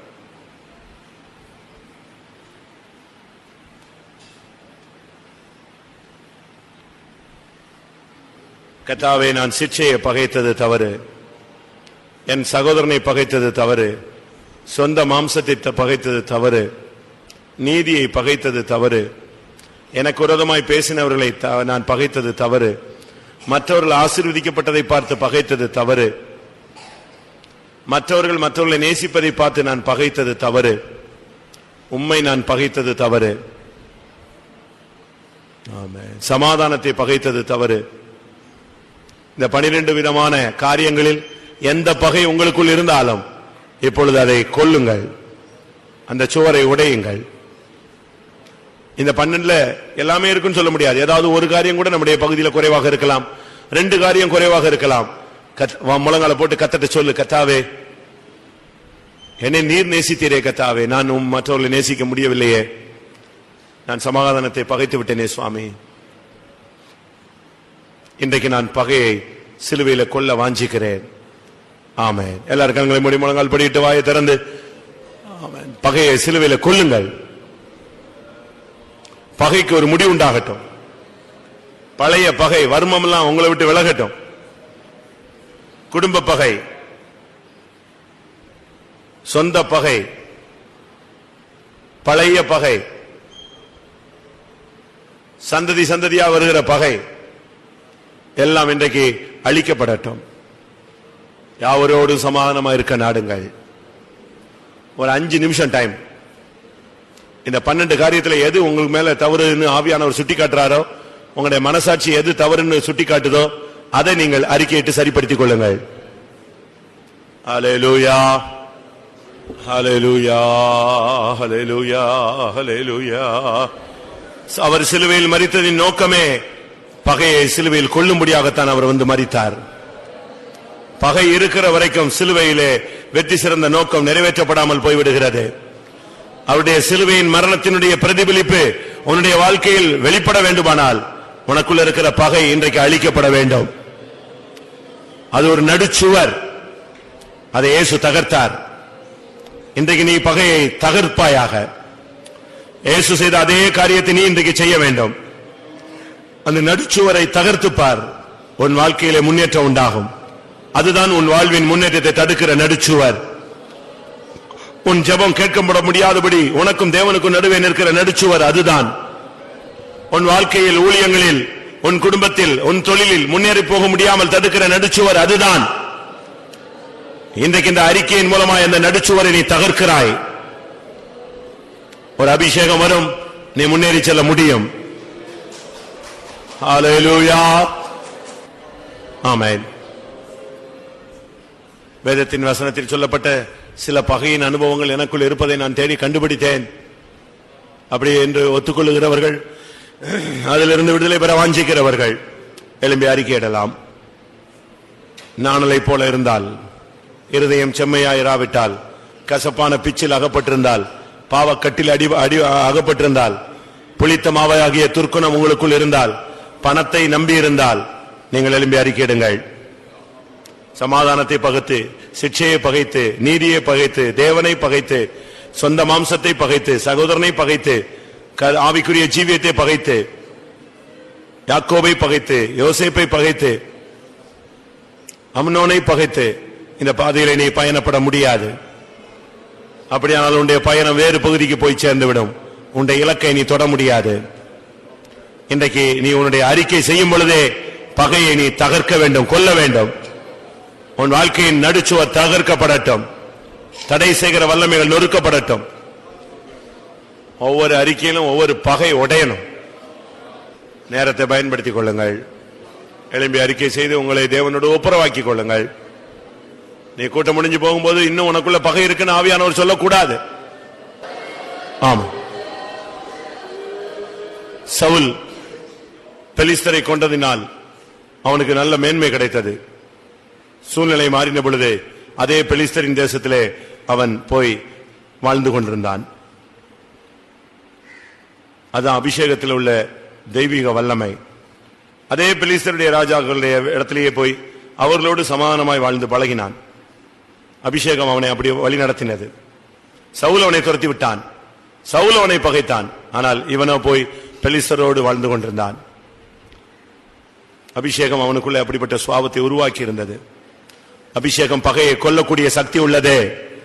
அல்லேலூயா. எத்தனை பேர் இந்த அனுபவத்தை பெற்றுக் கொள்ள போகிறீர்கள்? யாரையாவது நேசிக்க முடியல, பகை எனக்கு போகலன்னா கர்த்தாவே எனக்கு கிருபை தாருங்கன்னு கேளுங்க. நான் எப்படி ஆண்டவரே அவங்க இவ்வளவு எனக்கு பண்ணிட்டாங்களே எனக்கு மறக்க முடியலன்னு சொல்றியா? இன்றைக்கு அதை மறந்து உனக்குள்ளே ஒரு தெய்வீக அனுபவத்தை கர்த்தர் தருவார். அது அபிஷேகத்தினால் மாத்திரமே முடியும். இந்த பகையை நீ அறிக்கையிடுவது மாத்திரம் அல்ல, கர்த்தர் உனக்கு 2 அனுபவம் தரப்போகிறார். இந்த பகையின் மூலமாய் உன் வாழ்வில் விளைந்த விளைவுகள், தீமைகள் இந்த கூட்டத்தோடு ஒழியணும். உனக்குள்ள இருந்த உன் மூலமாய் வெளிப்படுத்தப்பட்ட அந்த பகையின் மூலமாய் ஏற்பட்ட தடைகள், ஆசீர்வாத குறைவுகள், போராட்டங்கள், பிரச்சனைகள், துக்கங்கள் இன்றையோடு உன்னை விட்டு வெளியே போக வேண்டும். 2வது, இனிமேல் உனக்குள்ளே அந்த பகை வரக்கூடாது. கர்த்தர் அப்படிப்பட்ட ஒரு வல்லமை உனக்கு தரப்போகிறார். 1, பகையின் மூலமாய் உள்ள போராட்டங்கள் உன்னை விட்டு நீங்குகிறது. 2வது, இனிமேல் அந்த பகைக்கிற ஆவி உனக்குள்ளே வரவே கூடாது. எத்தனை பேருக்கு அந்த கிருபையை பெற்றுக் கொள்ள போகிறீர்கள்? ஆமென். பிரியமானவர்களே, இந்த கூட்டத்துக்கு முக்கிய 3 நோக்கம் உண்டு. 1, உன்னுடைய பகை கிளியர் ஆகணும். அதை நீ அறிக்கை செஞ்சு விட்டுட்ட. ஆனா பகையின் மூலமாய் உன்னுடைய குடும்பத்தில் உண்டான போராட்டங்கள் முடிவுக்கு வர வேண்டும். அப்பதான் இந்த உபவாச ஜெபத்தினுடைய நோக்கம் நிறைவேற்றப்படுகிறது. 3வது, இனிமேல் இந்த பகையின் ஆவி உன்னை மேற்கொள்ள கூடாது. இதைத்தான் நீங்க ஃபர்ஸ்ட் பார்ட் முடிச்சிட்டீங்க. குறைய ஒத்துக்கிட்டீங்க, அறிக்கை செஞ்சிட்டீங்க, அது தீர்மானம் எடுத்துட்டீங்க. ஆனா அதனுடைய பாதிப்பு உன் குடும்பத்தை விட்டு வெளியே போகணும், உன் ஊழியத்தை விட்டு அது வெளியே போகணும், உன் ஜீவியத்தை விட்டு வெளியே போகணும். உன் சந்ததி மேல இருக்கிற அந்த பாதிப்பை கர்த்தர் வேரோட எடுத்து போடணும். அதான் இப்ப அதுக்கு தான் இப்ப டைம் கொடுத்துட்டு இருக்கேன். அந்த டயத்தை நீங்க பயன்படுத்திக் கொள்ளுங்க. 1.